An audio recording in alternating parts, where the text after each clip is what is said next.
പ്രത്യേകിച്ച് ഒരു അടയാളമില്ലാത്തൊരു കാലം എന്ന് പറഞ്ഞാൽ നല്ല ആഴമായ ആത്മബന്ധമുള്ളവർക്ക് ചിലപ്പോൾ അടയാളങ്ങൾ കിട്ടത്തില്ല.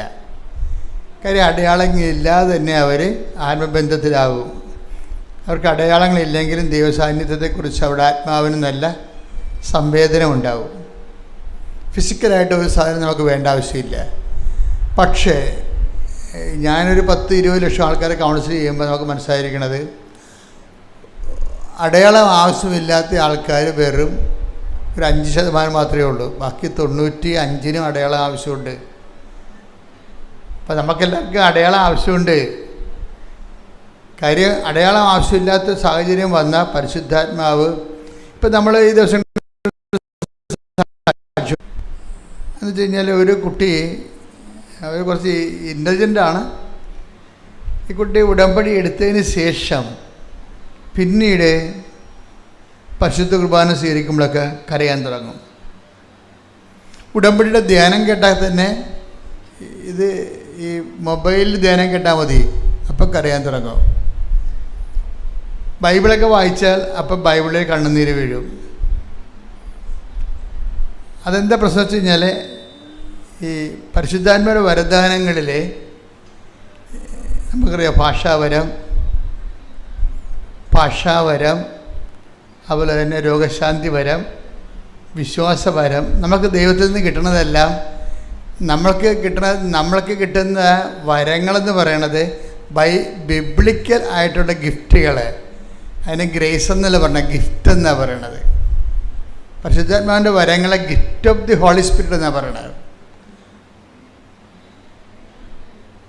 മലയാളത്തിൽ തർജ്ജമ ചെയ്തിരിക്കുന്നത് സമ്മാനമൊന്നല്ല, ദാനമൊന്നല്ല, മറിച്ച് വരങ്ങളും ദാനങ്ങളും എന്ന് നമ്മൾ പറയും. പൊതുവെ രണ്ടും കൂടി കൂട്ടിച്ചേർത്ത് പറയും. പക്ഷേ ഇംഗ്ലീഷിൽ ഗിഫ്റ്റ് എന്ന് പറയും. എന്നുവെച്ചാൽ വരം, അതായത് പരിശുദ്ധാത്മാവ് ഭാഷാവരത്തോടെ സംസാരിക്കാൻ കഴിയുന്നത് ഗിഫ്റ്റാണ്.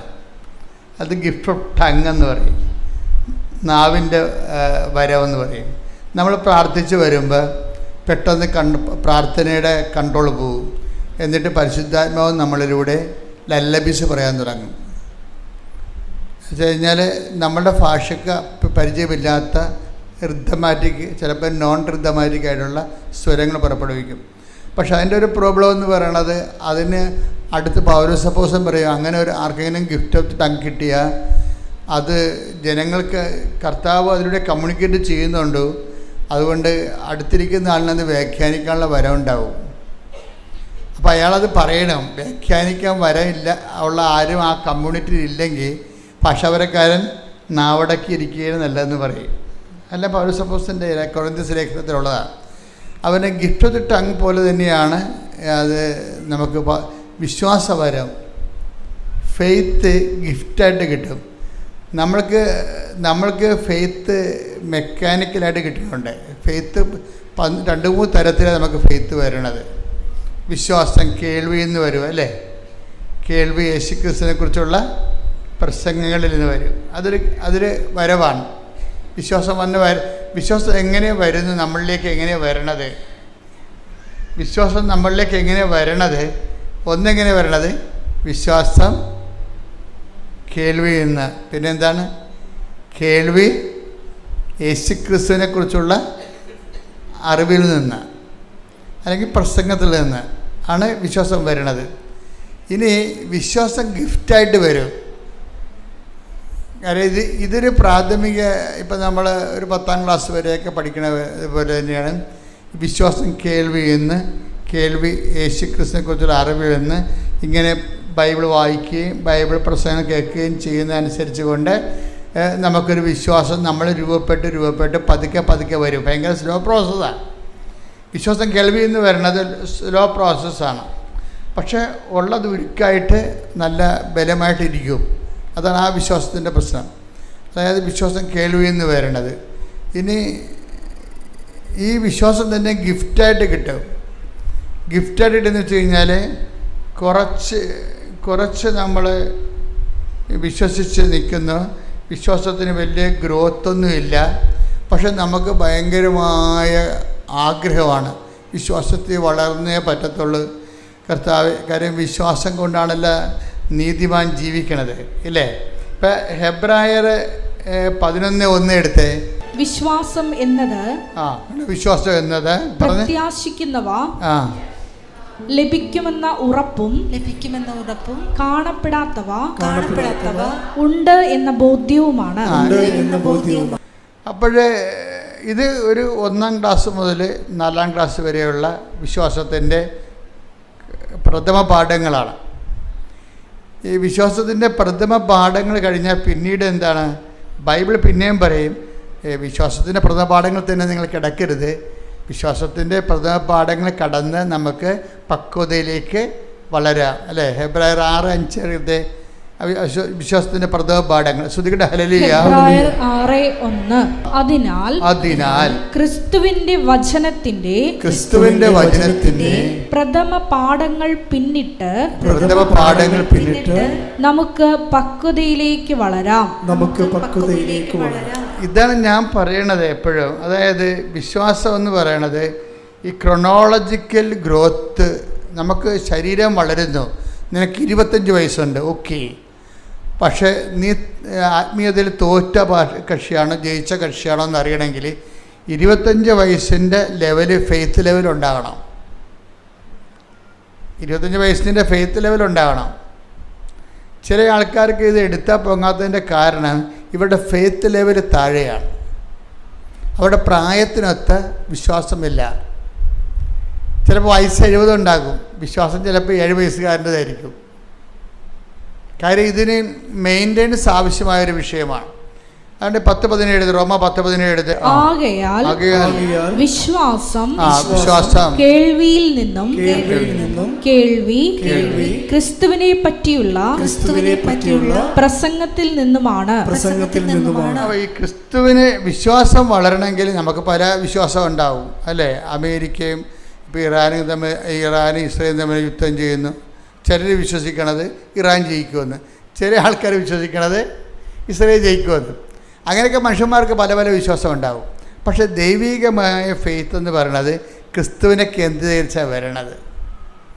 ക്രിസ്തുവിന് നിനക്കുള്ള അറിവാണ് നിൻ്റെ അനുഭവങ്ങളുടെ അനുപാതത്തെ നിശ്ചയിക്കുന്നത്. ക്രിസ്തുവിന് നിനക്കുള്ള അറിവ് ആണ്. അപ്പോൾ എപ്പോഴും നമുക്ക് ഈ പരിശുദ്ധാത്മാവിനോട് നമ്മൾ ചോദിക്കുമ്പോൾ, നിങ്ങൾ ഉടമ്പടി എടുക്കുമ്പോഴൊക്കെ നിയോഗങ്ങളൊക്കെ ഇതില്ലേ, അപ്പോൾ ഇത് പുതുക്കുമ്പോഴെങ്കിലും നിങ്ങൾ ശ്രദ്ധിക്കണം.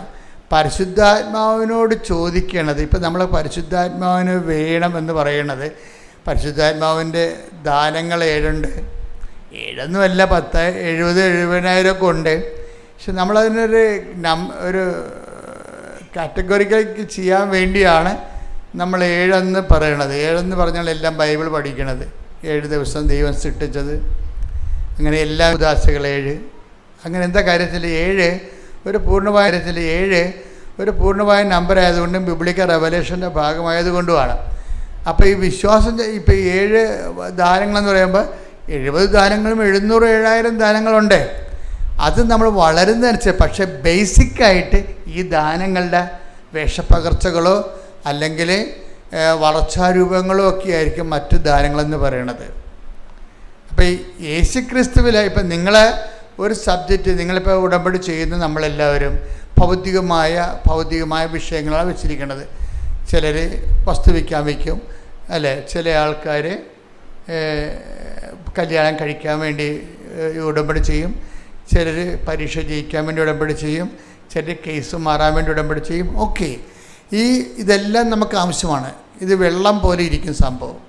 വിഷയങ്ങളെല്ലാം വെള്ളം പോലെയാണ്. വള്ളം ഇങ്ങനെ പോകണമെന്നുണ്ടെങ്കിൽ എന്ത് വേണം? വെള്ളം വേണം, അല്ലേ? വള്ളം ഇങ്ങനെ പോകണമെന്നുണ്ടെങ്കിൽ വെള്ളം വേണം. വിശ്വാസം വളരണമെങ്കിൽ വിഷയങ്ങൾ വേണം. അപ്പം നമ്മളെ സംബന്ധിച്ച് മനസ്സിലാകുന്നില്ലേ? വിശ്വാസം വളരണമെന്നുണ്ടെങ്കിൽ വിഷയങ്ങൾ വേണം, ജീവിത വിഷയങ്ങൾ വേണം. ഒരു വിഷയമില്ല എന്നുണ്ടെങ്കിൽ നമുക്ക് വിശ്വാസം വളർത്തിയെടുക്കാൻ. ഇപ്പം നമ്മൾ കളർ എന്ന് പറയണത് നിറം. വാട്ട് ഈസ് കളർ എന്ന് പറഞ്ഞു കഴിഞ്ഞാൽ നമ്മൾ നീല പച്ച എന്നൊക്കെ പറയുമ്പോൾ അതിൻ്റെ പേരല്ലേ. What is colour? ഇന്ന് നമുക്ക് അത് ശരിക്കും പറഞ്ഞാൽ അത് ഫിസിക്സിൻ്റെ സബ്ജക്റ്റാണോ കെമിസ്ട്രിയുടെ സബ്ജക്റ്റാണോ? രണ്ടും അതിൻ്റെ അകത്തുണ്ട്. കെമിസ്ട്രിയുടെ കണ്ടൻറ്റും ഉണ്ട്, ഫിസിക്സിൻ്റെ കണ്ടൻറ്റും കളറിലുണ്ട്. പക്ഷേ കളർ എന്താണെന്ന് ആർക്കും അറിയത്തില്ല. കളറ് പച്ചയെന്ന് പറയുമ്പോൾ നമ്മളതിൻ്റെ ഇൻറ്റൻസിറ്റി, നമ്മൾ ഒരു കണ്ണ് ഒരു വസ്തുവിനെ സംവേദനമാക്കുമ്പോഴുണ്ടാകുന്ന ഡിസ്റ്റൻസ് അനുസരിച്ചുള്ള ഇൻറ്റൻസിറ്റിയിൽ ഉണ്ടാകുന്ന അനുഭവ തലങ്ങളെയാണ് കളർ എന്ന് പറയണത്. പക്ഷേ നമ്മൾ ബൈബിൾ ബ്രൗൺ കളർ എന്നല്ല പറയണത്. ബൈബിൾ ബ്രൗൺ ആണെന്ന് പറഞ്ഞു കഴിഞ്ഞാൽ അതിൻ്റെ കൂടെ പറ്റിച്ചേർന്നിരിക്കുന്നത് നമുക്ക് ബ്രൗൺ പോലെ മനസ്സിലാകുന്നു. മനസ്സിലായില്ലേ? ബ്രൗൺ പോലെ മനസ്സിലാകും. ഇതുപോലെയാണ് വിശ്വാസത്തെ സംബന്ധിച്ചിടത്തോളം. വിശ്വാസം പലപ്പോഴും സാധാരണ മനുഷ്യർക്ക് വിഷയബന്ധിയാണ്. ഒരു വിഷയം എന്താണ്? ഒരു വിഷയം, നമ്മൾ പരീക്ഷ, അല്ലെങ്കിൽ കല്യാണം, അല്ലെങ്കിൽ മക്കളില്ല എന്നിപ്പോൾ കഴിഞ്ഞ ദിവസം കൊണ്ട് ഒരു സാക്ഷ്യം എന്ന് പറയുന്നത് വിശ്വാസം കാണപ്പെടാത്തതുണ്ട് എന്നുള്ളതാണ്. അല്ലേ? നമ്മൾ വായിച്ചില്ലേ? ഹെബ്രായർ എന്താ പറഞ്ഞത്? ഹെബ്രായർ 11:1 എന്താ പറഞ്ഞത്? വിശ്വാസം പറഞ്ഞ് വിശ്വാസം കാണപ്പെടാത്തത് ഉണ്ട്. പിന്നെ എന്താണ്? പ്രത്യാശിക്കുന്നവ ലഭിക്കുമെന്നുള്ള ഉറപ്പാണ്. അപ്പം കാണപ്പെടാത്ത സാധനത്തിനെ കാണപ്പെടുന്ന പരുവത്തിലേക്ക് മാറ്റിയെടുക്കുന്നതിന് ഉപയോഗിക്കുന്ന പവറാണ് വിശ്വാസം എന്ന് പറയണത്. കാണപ്പെടുന്നില്ല, ആ സംഭവമില്ല. കഴിഞ്ഞ ദിവസങ്ങളിൽ ഒരു സാക്ഷിയോടെ പറഞ്ഞത് ഒരു കുഞ്ഞിനെ, അത് 14 വയസ്സായി, 14 വയസ്സായിട്ടും ഗർഭപാത്രമില്ല. അപ്പം അമ്മയ്ക്ക് ഭയങ്കര കരച്ചിൽ. കാര്യം എന്താ? ഗർഭപാത്രം ഇല്ലെങ്കിൽ ഉള്ള അവസ്ഥ എന്താ? ഇങ്ങനെ നമുക്ക് സങ്കീർണങ്ങളും മനസ്സിലാക്കാൻ പറ്റാത്തവരുടെ ജീവിത അനുഭവ തലങ്ങൾ നിൽക്കുമ്പോൾ വിശ്വാസമാണ് നമുക്ക് ആശ്വാസം നൽകണത്. എന്താണ് വിശ്വാസം? നമ്മൾ എന്ത് പറയും? കാണപ്പെടാത്തത് ഉണ്ട്. ഉണ്ട്. പിന്നെന്താണ്? പ്രത്യാശിക്കുന്നവ ലഭിക്കും. വിശ്വാസത്തിൻ്റെ റോൾ എന്താ? What is the role of faith? അത് കാണപ്പെടാത്തത് ഉണ്ട്. നമ്മളെ സംബന്ധിച്ചിടത്തോളം നമുക്ക് വേണ്ട പല സാധനങ്ങളും കൺമുമ്പിലില്ല. ഈ കുറച്ച പോയിന്റ്, നമുക്ക് വേണ്ട പല സാധനങ്ങളും കൺമുമ്പിലില്ല. പക്ഷെ നമ്മൾ ദൈവത്തെ കക്ഷി ചേർത്തുകൊണ്ട് നമ്മൾ വിശ്വസിക്കുന്നു. It is there. അതാണ് നമ്മൾ പറയണത് കർത്താവിൻ്റെ കൈകളിലെന്നാണ് നമ്മൾ പറയണത്. കാണപ്പെടാത്തത് നമുക്ക് ആവശ്യമുള്ളത് ഇപ്പം നമ്മുടെ കൺമുമ്പിലില്ല. പക്ഷെ നമ്മൾ പറയും, എന്ത് പറയും? കർത്താവിൻ്റെ കൈകളിൽ ഉണ്ട് എന്ന് പറയും.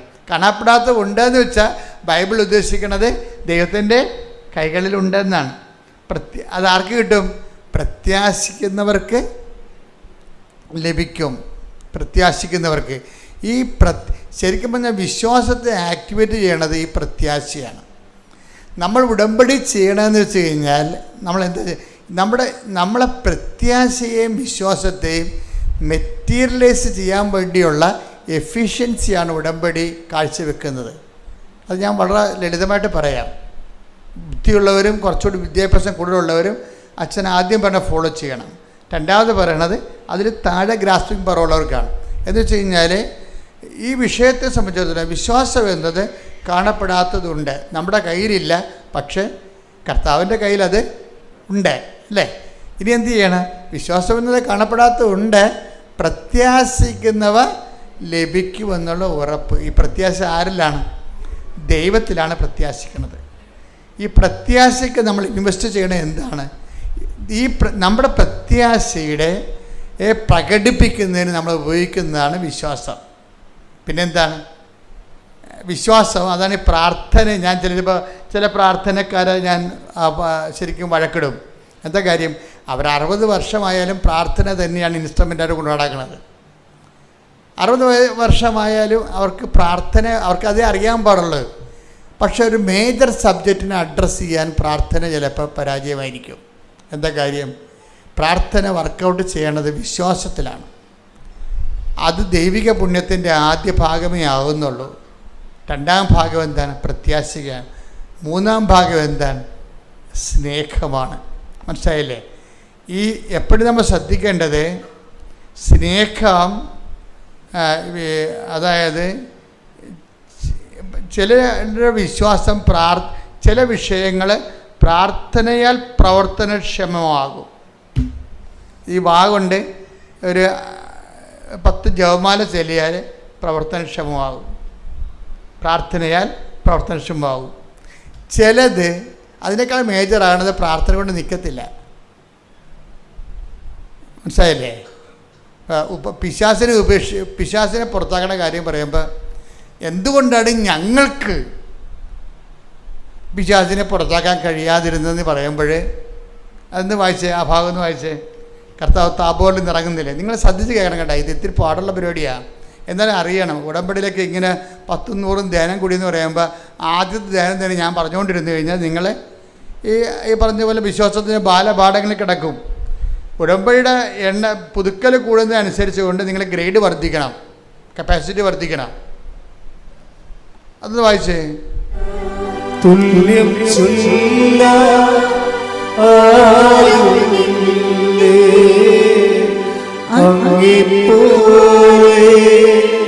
യേശുവേ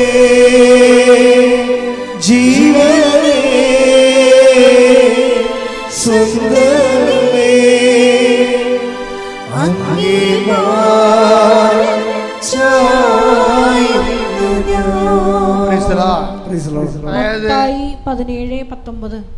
മത്തായി 17:19 വായിച്ചോളൂ. അനന്തരം ശിഷ്യന്മാർ തനിച്ച് യേശുവിനെ സമീപിച്ച് ചോദിച്ചു.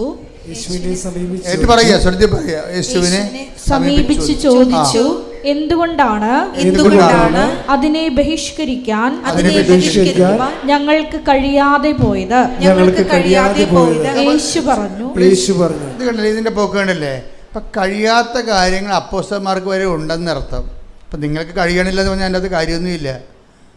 അപ്പോൾ കർത്താവിൻ്റെ കൂടെ നടന്നിട്ട് പോലും ചില കാര്യങ്ങൾ ചെയ്യാൻ അപ്പോസ്തലന്മാർക്ക് കഴിവില്ല. എന്തുകൊണ്ടാണ് കാര്യം? അതാണ് ഈ ഫസ്റ്റ് ലെവൽ ഫെയ്ത്ത് ഉപയോഗിച്ച് കഴിഞ്ഞാൽ ചില കാര്യങ്ങൾ കഴിയത്തില്ല, ഉറപ്പല്ലേ?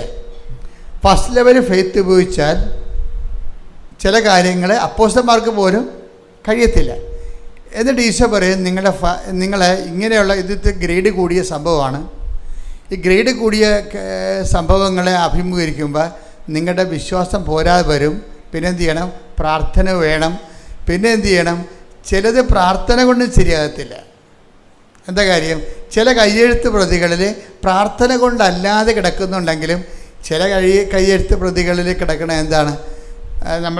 അതായത് മൊബൈലിൽ കാണത്തില്ലത്. അതായത് മത്തായി 17 ബൈബിളിലെ മത്തായി 17 അധ്യായത്തിൻ്റെ താഴെ ടിപ്പണിയിലുണ്ട്, അതായത് ഫുഡ് നോട്ടിലുണ്ട്. എന്താ പറഞ്ഞിരിക്കുന്നത്? ചില കയ്യെഴുത്ത് പ്രതികളിൽ 17 അധ്യായം 21 വാക്യമായി പ്രാർത്ഥനയും ഉപവാസവും വഴി അല്ലാതെ ഈ വർഗത്തെ പുറത്താക്കാനാവില്ല എന്ന് ചേർത്ത് കാണുന്നു. Praise the Lord. ചില ബന്ധനങ്ങൾ അഴിക്കണമെങ്കിൽ പ്രാർത്ഥന മാത്രം പോരാ, പിന്നെന്ത് വേണം? ഉപവാസം വേണം. മനസ്സിലായില്ലേ? അതാണ് ഈ ഉടമ്പടിയിൽ ഉപവാസം ചേർത്തിരിക്കുന്ന കാര്യം. മേജർ കാര്യങ്ങളെ പൊക്കിയെടുക്കാൻ വേണ്ടിയാണ്, ബലം കിട്ടാൻ വേണ്ടിയാണ്. ഇപ്പം 5 കിലോ പൊക്കണമെങ്കിലും 10 കിലോ പൊക്കണമെങ്കിലും ഒരേ ബലം മതിയാണ്. 5ാം ക്ലാസ്സുകാരൻ ചിലപ്പോൾ 5 കിലോ പൊക്കും. പക്ഷേ 5 കിലോ അവന് 10 കിലോ അവന് പൊക്കേണ്ടി വന്നു കഴിഞ്ഞാൽ എന്ത് ചെയ്യും? പൊക്കത്തില്ല. അപ്പോൾ എന്ത് ചെയ്യും? 10ാം ക്ലാസ്സുകാരൻ അവൻ്റെ ബോഡി വെയിറ്റ് 10ാം ക്ലാസ്സിൻ്റെ ശരീരപ്രകൃതിയുള്ള ആളിന് അത് പൊക്കാം. അപ്പോൾ വിശ്വാസം നമ്മുടെ നമ്മുടെ ശരീരത്തിൻ്റെ വയസ്സ് വളരണ പോലെ വിശ്വാസം വളരണമെന്നുണ്ടാന്ന് നോക്കണം. നമ്മളെപ്പോഴും എൻ്റെ കൂടെ ആപ്പിള്ളി എന്നും പറഞ്ഞുകൊണ്ട് ഒരു ബ്രദറുണ്ടായിരുന്നു. ഞാൻ എൻ്റെ ജീവിതത്തിൽ അയാളെക്കുറിച്ച് എഴുതിയിട്ടുണ്ട്. അപ്പോൾ ഞങ്ങൾ രണ്ടും കൊന്തയെല്ലാം നിൽക്കും.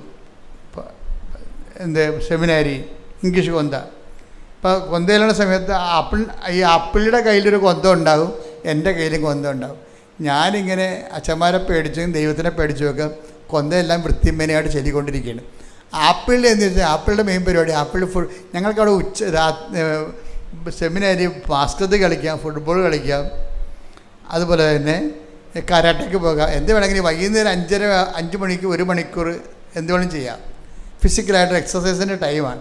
ആപ്പിളിൽ ഇതൊന്നും പോകത്തില്ല. ആപ്പിളിൽ ജിംനേഷ്യത്തിലേ പോകത്തുള്ളൂ. ആ സമയത്ത് ആപ്പിളിൽ ജിംനേഷ്യത്തിലേ പോകത്തുള്ളൂ. അപ്പോൾ ആപ്പിൾ എന്നാ ചെയ്യണമെന്ന് വെച്ചാൽ ഇത് കുളിച്ച് കഴിഞ്ഞിട്ട് ഈ ജിംനേഷ്യത്തിൽ പോയിട്ട് വന്നിട്ട് കുളിക്കും. ശരീരം തണുത്ത് കഴിയുമ്പോൾ കുളിച്ച് വന്നിട്ട് ഞങ്ങളെല്ലാം പിന്നെ കൊന്തക്ക് കയറും. കൊന്തക്ക് കയറുന്ന സമയത്തെല്ലാം ആപ്പിളി ജിംനേഷ്യത്തിൽ ഇരിക്കുന്ന സമയത്ത് കണ്ണാടി വെച്ചുകൊണ്ട് ഏത് മസിലാണ് പൊങ്ങിയത്, ഏതാണ് താന്നത്, വയറിൽ എത്ര മസിൽ വന്ന്, 6 പാക്ക് വന്നാൽ ഇപ്പം 4 വന്നുള്ള 5 വന്നാന്നൊക്കെ നോക്കിക്കൊണ്ടിരിക്കും. കണ്ണാടി നോക്കത്തില്ലേ? അതുപോലെ ഈ കൊന്തയിലുള്ള സമയത്ത് കണ്ണാടി നോക്കാൻ പറ്റത്തില്ല. കൊന്തയിലുള്ള സമയത്ത് ശരീരം ഈ ഇവിടം വരെ ഉടുപ്പിട്ടിരിക്കുകയല്ലേ. ആപ്പിൾ നോക്കണത് ഈ മസിൽ ചുരുട്ടി എന്നെ കാണിക്കും, കൊന്നിട്ടിട്ടൊക്കെ. ഇതിനെതിരെ മസിൽ എന്നുവെച്ചാൽ എൻ്റെ കയ്യിൽ മസിലൊന്നും ഇല്ലല്ലോ. ആപ്പിളിൻ്റെ കയ്യിൽ 5-6 മസിലുണ്ട്. അതിങ്ങനെ ഡംബൽസ് പിടിച്ച് മസിലുണ്ടാക്കിയതാണ്. ഇപ്പോൾ നന്മ നിറഞ്ഞ പറയുന്നത് ജല്ലിക്കെട്ടിക്കുന്ന സമയത്ത് പരിശുദ്ധ പറഞ്ഞ് ചെല്ലുമ്പോൾ ആപ്പിളി കൈ ചുരുട്ടി എന്നെ കാണിക്കും. നോക്കിയേ എത്ര മസിലായെന്ന് നോക്കി. എന്നാ പറ്റി? ആപ്പിളി ആ കൊല്ലം തന്നെ സെമേരിന്ന് പോയി. അതാണ് വിഷയം. എന്നാലും ഞാൻ ആപ്പിളി എപ്പോഴും ഓർത്തിരിക്കും. ഇന്നിപ്പോൾ ഹൈക്കോടതിയിൽ വലിയ വക്കീലാണ് പുള്ളി. കാരണം അദ്ദേഹത്തിൻ്റെ വിളി അതായിരുന്നു. പക്ഷേ ഞാനിവിടെ നിൽക്കുന്നു. അതാണ് വിഷയം. നമ്മളെങ്ങനെ ദൈവദിനത്തിനെ പെരുമാറുന്നത് അതനുസരിച്ചായിരിക്കും നമ്മളുടെ ഭാവിയെല്ലാം നിശ്ചയിക്കപ്പെടുന്നത്. അപ്പോൾ എന്താ വിഷയം എന്ന് വെച്ച് കഴിഞ്ഞാൽ, ആ മനുഷ്യൻ പ്രാർത്ഥന ഇടക്ക് പോലും അയാൾ നോക്കിയത് മസിലെത്രണ്ണം കട്ട കൂടി എന്നാണ് നോക്കുന്നത്. അത് അയാൾക്ക് ആ ശരീരത്തെക്കുറിച്ച് അത്രയും ജാഗ്രതയുണ്ടല്ലോ. ഇത്രയെങ്കിലും ജാഗ്രത നമുക്ക് പ്രാർത്ഥനാ ജീവിതത്തെക്കുറിച്ച് ഉണ്ടാകണം. ഓരോ ദിവസം ചെല്ലും തോറും നമ്മുടെ വിശ്വാസം വളർന്നതും നമ്മൾ നോക്കിക്കൊണ്ടിരിക്കണം. മനസ്സിലായില്ലേ? അയാൾ പ്രാർത്ഥന ഇടക്ക് പോലും അയാളുടെ ശരീരം വളർന്നതെന്നാണ് നോക്കിക്കൊണ്ടിരിക്കുന്നത്. നമ്മൾ ഭക്ഷണം കഴിക്കുമ്പോഴും നിങ്ങൾ പോയി സിനിമ കണ്ടാലും ശരി, അപ്പോഴും വിശ്വാസത്തെക്കുറിച്ച് നമുക്കൊരു ജാഗ്രത ഉണ്ടാകണം. ഇതിൽ വളരുന്നുണ്ടോ ഒന്ന് പ്രാർത്ഥിച്ച്. കർത്താവായ ദൈവമേ, വയസ്സ് വളരുന്നതനുസരിച്ച് വിശ്വാസത്തിൽ വളർച്ച ഉണ്ടാകുവാൻ അങ്ങ് നൽകുന്ന വിഷയങ്ങളോട് സുവിശേഷ വിഹിതമായി പ്രതികരിക്കുവാൻ എന്നെ അനുഗ്രഹിക്കണമേ. ശ്രദ്ധിക്കട്ടെ. Hallelujah, hallelujah, hallelujah, hallelujah, hallelujah. യേശുവേ ആരാധന. ഹല്ലേലൂയ, ഹല്ലേലൂയ, മുകളിലായി ഇപ്പോഴും നിൽക്കുവാൻ ആരാധനയിലൂടെ അധിക അഭിഷേകം ഞങ്ങൾക്ക് നൽകണമേ. Hallelujah, hallelujah. ഒരുമിച്ച് പാടുക.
പരിശുദ്ധ പരമദിവ്യകാരുണ്യത്തിന് ആരാധനയും സ്തുതിയും പുകഴ്ചയും ഉണ്ടായിരിക്കട്ടെ. പരിശുദ്ധ പരമദിവ്യകാരുണ്യത്തിന് ആരാധനയും സ്തുതിയും പുകഴ്ചയും ഉണ്ടായിരിക്കട്ടെ.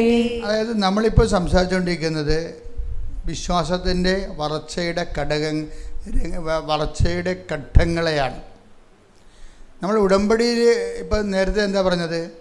വിശ്വാസം കേൾവിയിൽ നിന്നും, അല്ലേ എന്നല്ലേ പറഞ്ഞത്? അതേതാണ് വചനം? റോമ 10:17. വിശ്വാസം കേൾവിയിൽ നിന്നും, കേൾവി യേശുക്രിസ്തുവിനെ കുറിച്ചുള്ള പ്രസംഗത്തിൽ നിന്നും. അതാണ് ഈ പ്രഥമ പാഠം എന്ന് പറയണത്. വിശ്വാസത്തിൻ്റെ പ്രഥമ പാഠമാണ്.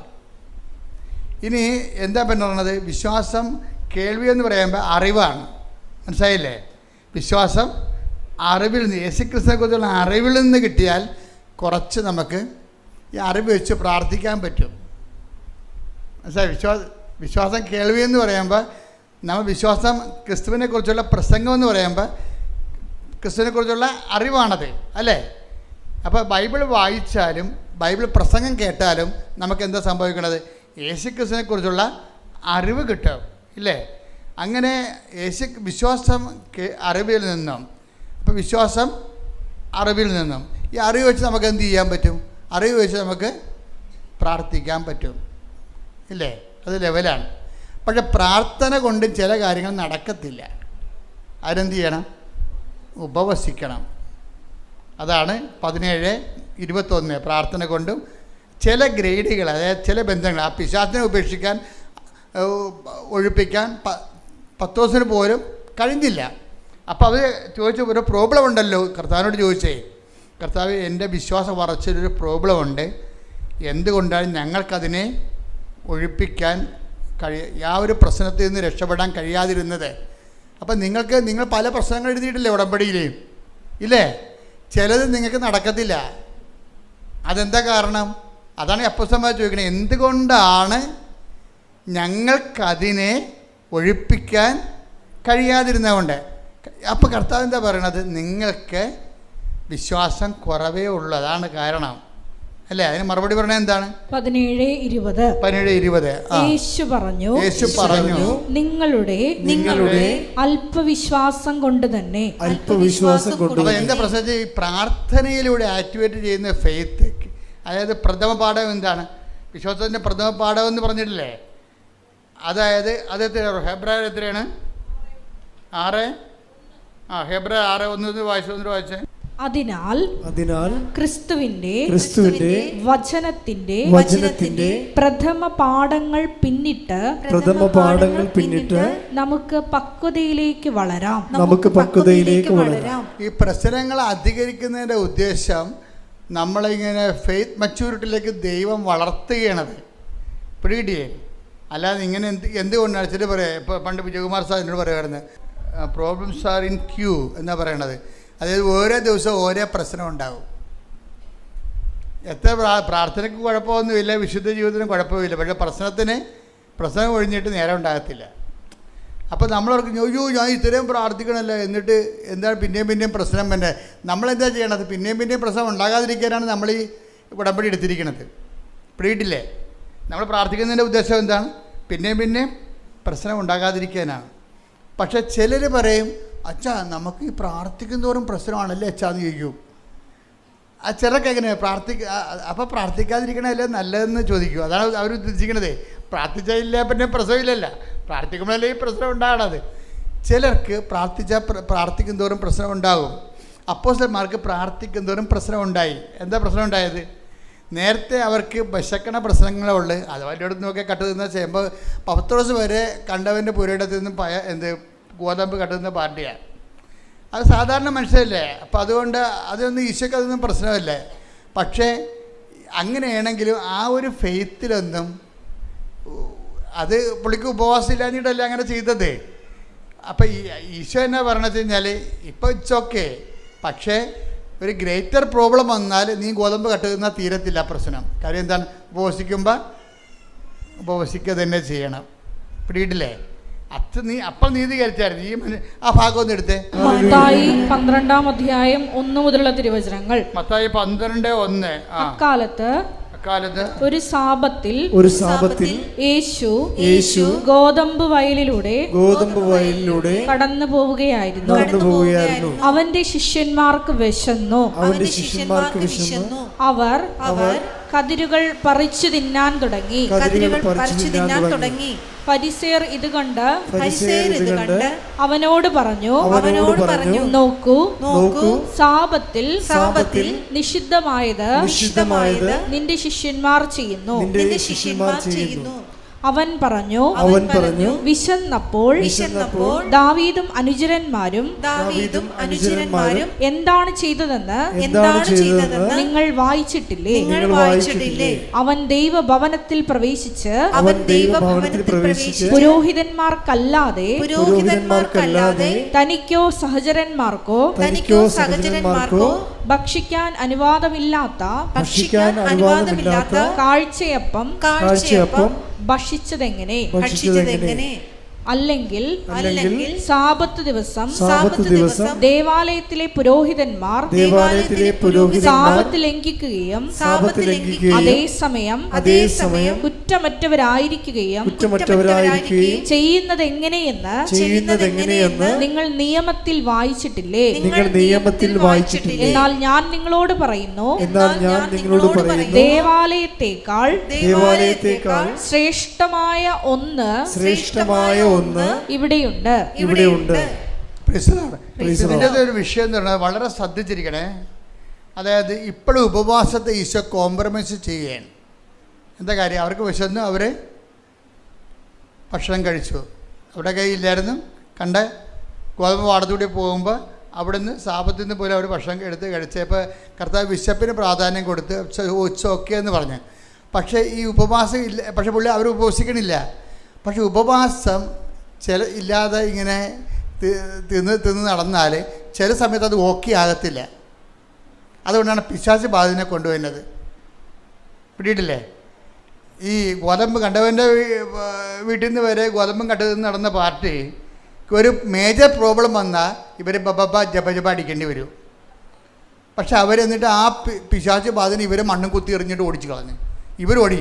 പിശാച് ബാധന ഓടിയില്ല, ഇവരോടി. അവർക്ക് വലിയ ക്ഷയമായി. ഉപവാസത്തിൽ നിങ്ങൾ ഉപവാസം ഉടപ്പിയ എപ്പോഴെങ്കിലും നിങ്ങൾക്ക് ക്ഷയമുണ്ടാവും. എന്താ കാര്യം? ഒരു മേജർ പ്രോബ്ലം വരണതിൻ്റെ ഉദ്ദേശം നിങ്ങൾ ഉപവസിച്ച് ബലം പ്രാപിക്കാൻ വേണ്ടിയാണ് വരണത്. അപ്പോൾ അപ്പോസ്തലന്മാർ വന്ന് ചോദിച്ചു. അതെവിടെയാണ് ചോദിച്ചിരിക്കണേ? മത്തായി 17:19. അനന്തരം ശിഷ്യന്മാർ തനിച്ച് യേശുവിനെ സമീപിച്ച് ചോദിച്ചു, എന്തുകൊണ്ടാണ് അതിനെ ബഹിഷ്കരിക്കാൻ ഞങ്ങൾക്ക് കഴിയാതെ പോയത്? യേശു പറഞ്ഞു, നിങ്ങളുടെ അല്പവിശ്വാസം കൊണ്ട് തന്നെ. അപ്പോൾ ഈ ഉപവാസത്തിൽ സ്കൾക്കിങ് ഉണ്ടാക്കുന്നത് എന്തുകൊണ്ടാണ്? അല്പവിശ്വാസമാണെന്ന് മനസ്സിലായില്ലേ? ഇപ്പം ഇതിങ്ങനെയാണ് കർത്താവ് നമ്മളെ പഠിപ്പിക്കുന്നത്. ഇപ്പം നിങ്ങൾ ഉപവസിക്കണില്ല, ഉഴപ്പി. അപ്പോൾ നിങ്ങൾ പറയാൻ എനിക്ക് 60 വയസ്സായി, എനിക്ക് ഉപവസിക്കേണ്ട കാര്യമില്ലെന്ന് പറയും. പറയാൻ എനിക്ക് രോഗമാണ്, സഭ പറഞ്ഞിട്ടുണ്ട് രോഗികൾക്ക് ഉപവസിക്കേണ്ട കാര്യമില്ലെന്ന്. അപ്പോൾ എന്തെങ്കിലും മുട്ടായി കുത്തിയൊക്കെ എടുത്തിട്ട് മുടന്തന്യായം പറഞ്ഞിട്ട് നമ്മൾ ഉത്തരവാദിത്തം സ്കൾക്ക് ചെയ്യും. അതിൻ്റെ കാര്യം എന്താണ്? എന്തുകൊണ്ടാണ് ചെയ്യാൻ പറ്റാവന്? അല്പവിശ്വാസമാണ്. ചില ഉടമ്പടി എടുക്കുന്നുണ്ട്, പക്ഷെ ഉപവസിക്കണില്ല. അതിൻ്റെ കാര്യം എന്താ? അപ്പോൾ നിങ്ങൾക്ക് മേജർ പ്രോബ്ലത്തെ കൈകാര്യം ചെയ്യാൻ പറ്റത്തില്ല. എന്തുകൊണ്ടാണ് ഞങ്ങൾക്ക് അതിനെ ബഹിഷ്കരിക്കാൻ കഴിയാതിരുന്നത്? ഇപ്പോൾ കർത്താവ് എന്താ പറയണത്? 17:21. അതായത് പ്രാർത്ഥനയും ഉപവാസവും കൊണ്ടല്ലാതെ നിങ്ങൾക്കതിനെ ബഹിഷ്കരിക്കാൻ കഴിയുകയില്ല. അപ്പോൾ ഉപവാസം രംഗത്ത് വന്ന് കർത്താവ് 17 മത്തായി 12 കോംപ്രമൈസ് ചെയ്ത ഉപവാസം ഇപ്പം എന്താണ്? മസ്റ്റായിട്ട് വന്നു. 4ാം ക്ലാസ്സിൽ പഠിക്കേണ്ടെന്ന് പറഞ്ഞ് വിട്ട ലെസനാണ്. പക്ഷേ എപ്പോഴായാലും പഠിക്കാതെ പറ്റത്തില്ല. 10ാം ക്ലാസ് ആയപ്പോൾ ആ ലെസൺ വീണ്ടും ചോദിച്ചു. 4ാം ക്ലാസ് ആയതുകൊണ്ടാണ് അത് പഠിക്കേണ്ടെന്ന് പറഞ്ഞത്. അത് നിനക്ക് തലേ കയറത്തില്ലെന്ന് പറഞ്ഞത്. പക്ഷെ പഠിക്കാതെ മുന്നോട്ട് പോകാൻ പറ്റത്തില്ല. ഉപവാസത്തെ നമുക്ക് സ്കൾക്ക് ചെയ്യാൻ പറ്റത്തില്ല. ഇനി എന്താ പ്രോബ്ലം എന്ന് വെച്ച് കഴിഞ്ഞാൽ, ഈ ഉപവാസവും പ്രാർത്ഥനയെന്ന് പറയുമ്പോഴും വരുന്നൊരു വിശ്വാസം എന്ന് പറയണത്, പ്രാർത്ഥനയെന്ന് പറഞ്ഞാൽ വിശ്വാസം കൊണ്ടല്ലേ ആൾക്കാർ പ്രാർത്ഥിക്കണത്. പിന്നെ എന്താണ്? ഉപവസിക്കണത് എന്താണ്? പ്രത്യാശിച്ച ആൾക്കാരെല്ലാവരും ഉപവാസത്തോടെയാണ് കർത്താവിനെ കാത്തിരുന്നത്. മനസ്സിലായില്ലേ? ഇപ്പം മാതാവൊക്കെ എന്ത് ഉപവാസത്തിൻ്റെ ആൾക്കാരാണ്. എല്ലാ ചേടത്തിമാരും എല്ലാ സ്ത്രീകളും കർത്താവ് ദൈവപുത്രൻ അവിടെ ഉദരത്തിൽ ജനിക്കുമെന്ന് വിചാരിച്ചുകൊണ്ട് ഉപവസിച്ചുകൊണ്ടിരുന്നതാണ്. ഉപവാസം എന്ന് പറഞ്ഞാൽ കാത്തിരിപ്പാണ് ഉദ്ദേശിക്കുന്നത്, പ്രത്യാശയാണ്. മനസ്സിലായില്ലേ? ഉപവാസം എന്ന് പറഞ്ഞാൽ എന്തിനാണ് നമ്മൾ ഉപവസിക്കണത്? പ്രത്യാശയുടെ പ്രകടന രൂപമാണ് ഉപവാസം. അല്ല പട്ടിണി എന്നിട്ട് നമ്മൾ വയറും കുഞ്ഞിട്ട് കർത്താവ് ഞാൻ കട്ടപ്പെട്ട കണ്ടില്ലേ കർത്താവ്, ഈ ത്യാഗങ്ങളും കണ്ട് കർത്താവ് എന്നെ എന്തെങ്കിലും സഹായിക്കും, അതിനല്ല ഉദ്ദേശിക്കുന്നത്. ഉപവാസം എന്ന് പറയുന്നത് പ്രത്യാശ എന്ന പുണ്യം ആക്ടിവേറ്റ് ചെയ്യണം. നമ്മൾ ആദ്യം പ്രാർത്ഥിച്ചു അല്ലേ? പ്രാർത്ഥന എന്താണ്? വിശ്വാസം എന്ന പുണ്യമാണ് പ്രാർത്ഥനയിലൂടെ നമ്മൾ ആക്ടിവേറ്റ് ചെയ്യണത്. ഉപവാസം എന്താണ്? പ്രത്യാശ എന്ന പുണ്യം നമ്മൾ ആക്ടിവേറ്റ് ചെയ്യും. കാരണം എന്താണ്? പിതാക്കന്മാർ എല്ലാവരും പ്രാർത്ഥിച്ച് ഉപവസിച്ചുമാണ് ദൈവത്തിൻ്റെ അനുഗ്രഹങ്ങളെ കാത്തിരുന്നത്. ഇന്ന് സ്തുതിക്കട്ടെ. ഹല്ലേലൂയ.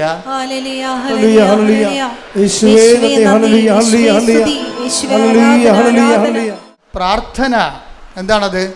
വിശ്വാസത്തിൻ്റെ പ്രകടരൂപം പ്രാർത്ഥന. ഉപവാസം എന്താണത്? പ്രത്യാശയുടെ പ്രകടരൂപം. നമ്മൾ ഉപവസിച്ച എന്താ അർത്ഥം? നമ്മൾ പട്ടിണി നിന്നിട്ട് ദൈവത്തിന് കിട്ടാനാണ്. ദൈവത്തിന് കിട്ടണത് നമ്മൾ ആ വിഷയത്തിൽ പ്രത്യാശ അർപ്പിക്കുന്നു. കർത്താവിൽ നമ്മൾ പ്രത്യാശ അർപ്പിക്കുന്നു. അതിന് പകരം അത് കർത്താവിൽ നമ്മൾ പ്രത്യാശ അർപ്പിക്കുന്നുവെന്ന് ദൈവത്തോട് പറയാൻ വേണ്ടിയാണ് നമ്മളെന്ത് ചെയ്യണത്? ഉപവസിക്കണത്. റെഡിയാ? അപ്പോൾ ഉപവസിക്കുന്നത് എന്തിനാണ്? പ്രത്യാശ എന്ന പുണ്യം. ഇപ്പം നമ്മൾ ജപമാല പ്രാർത്ഥിക്കുമ്പോൾ എന്താ?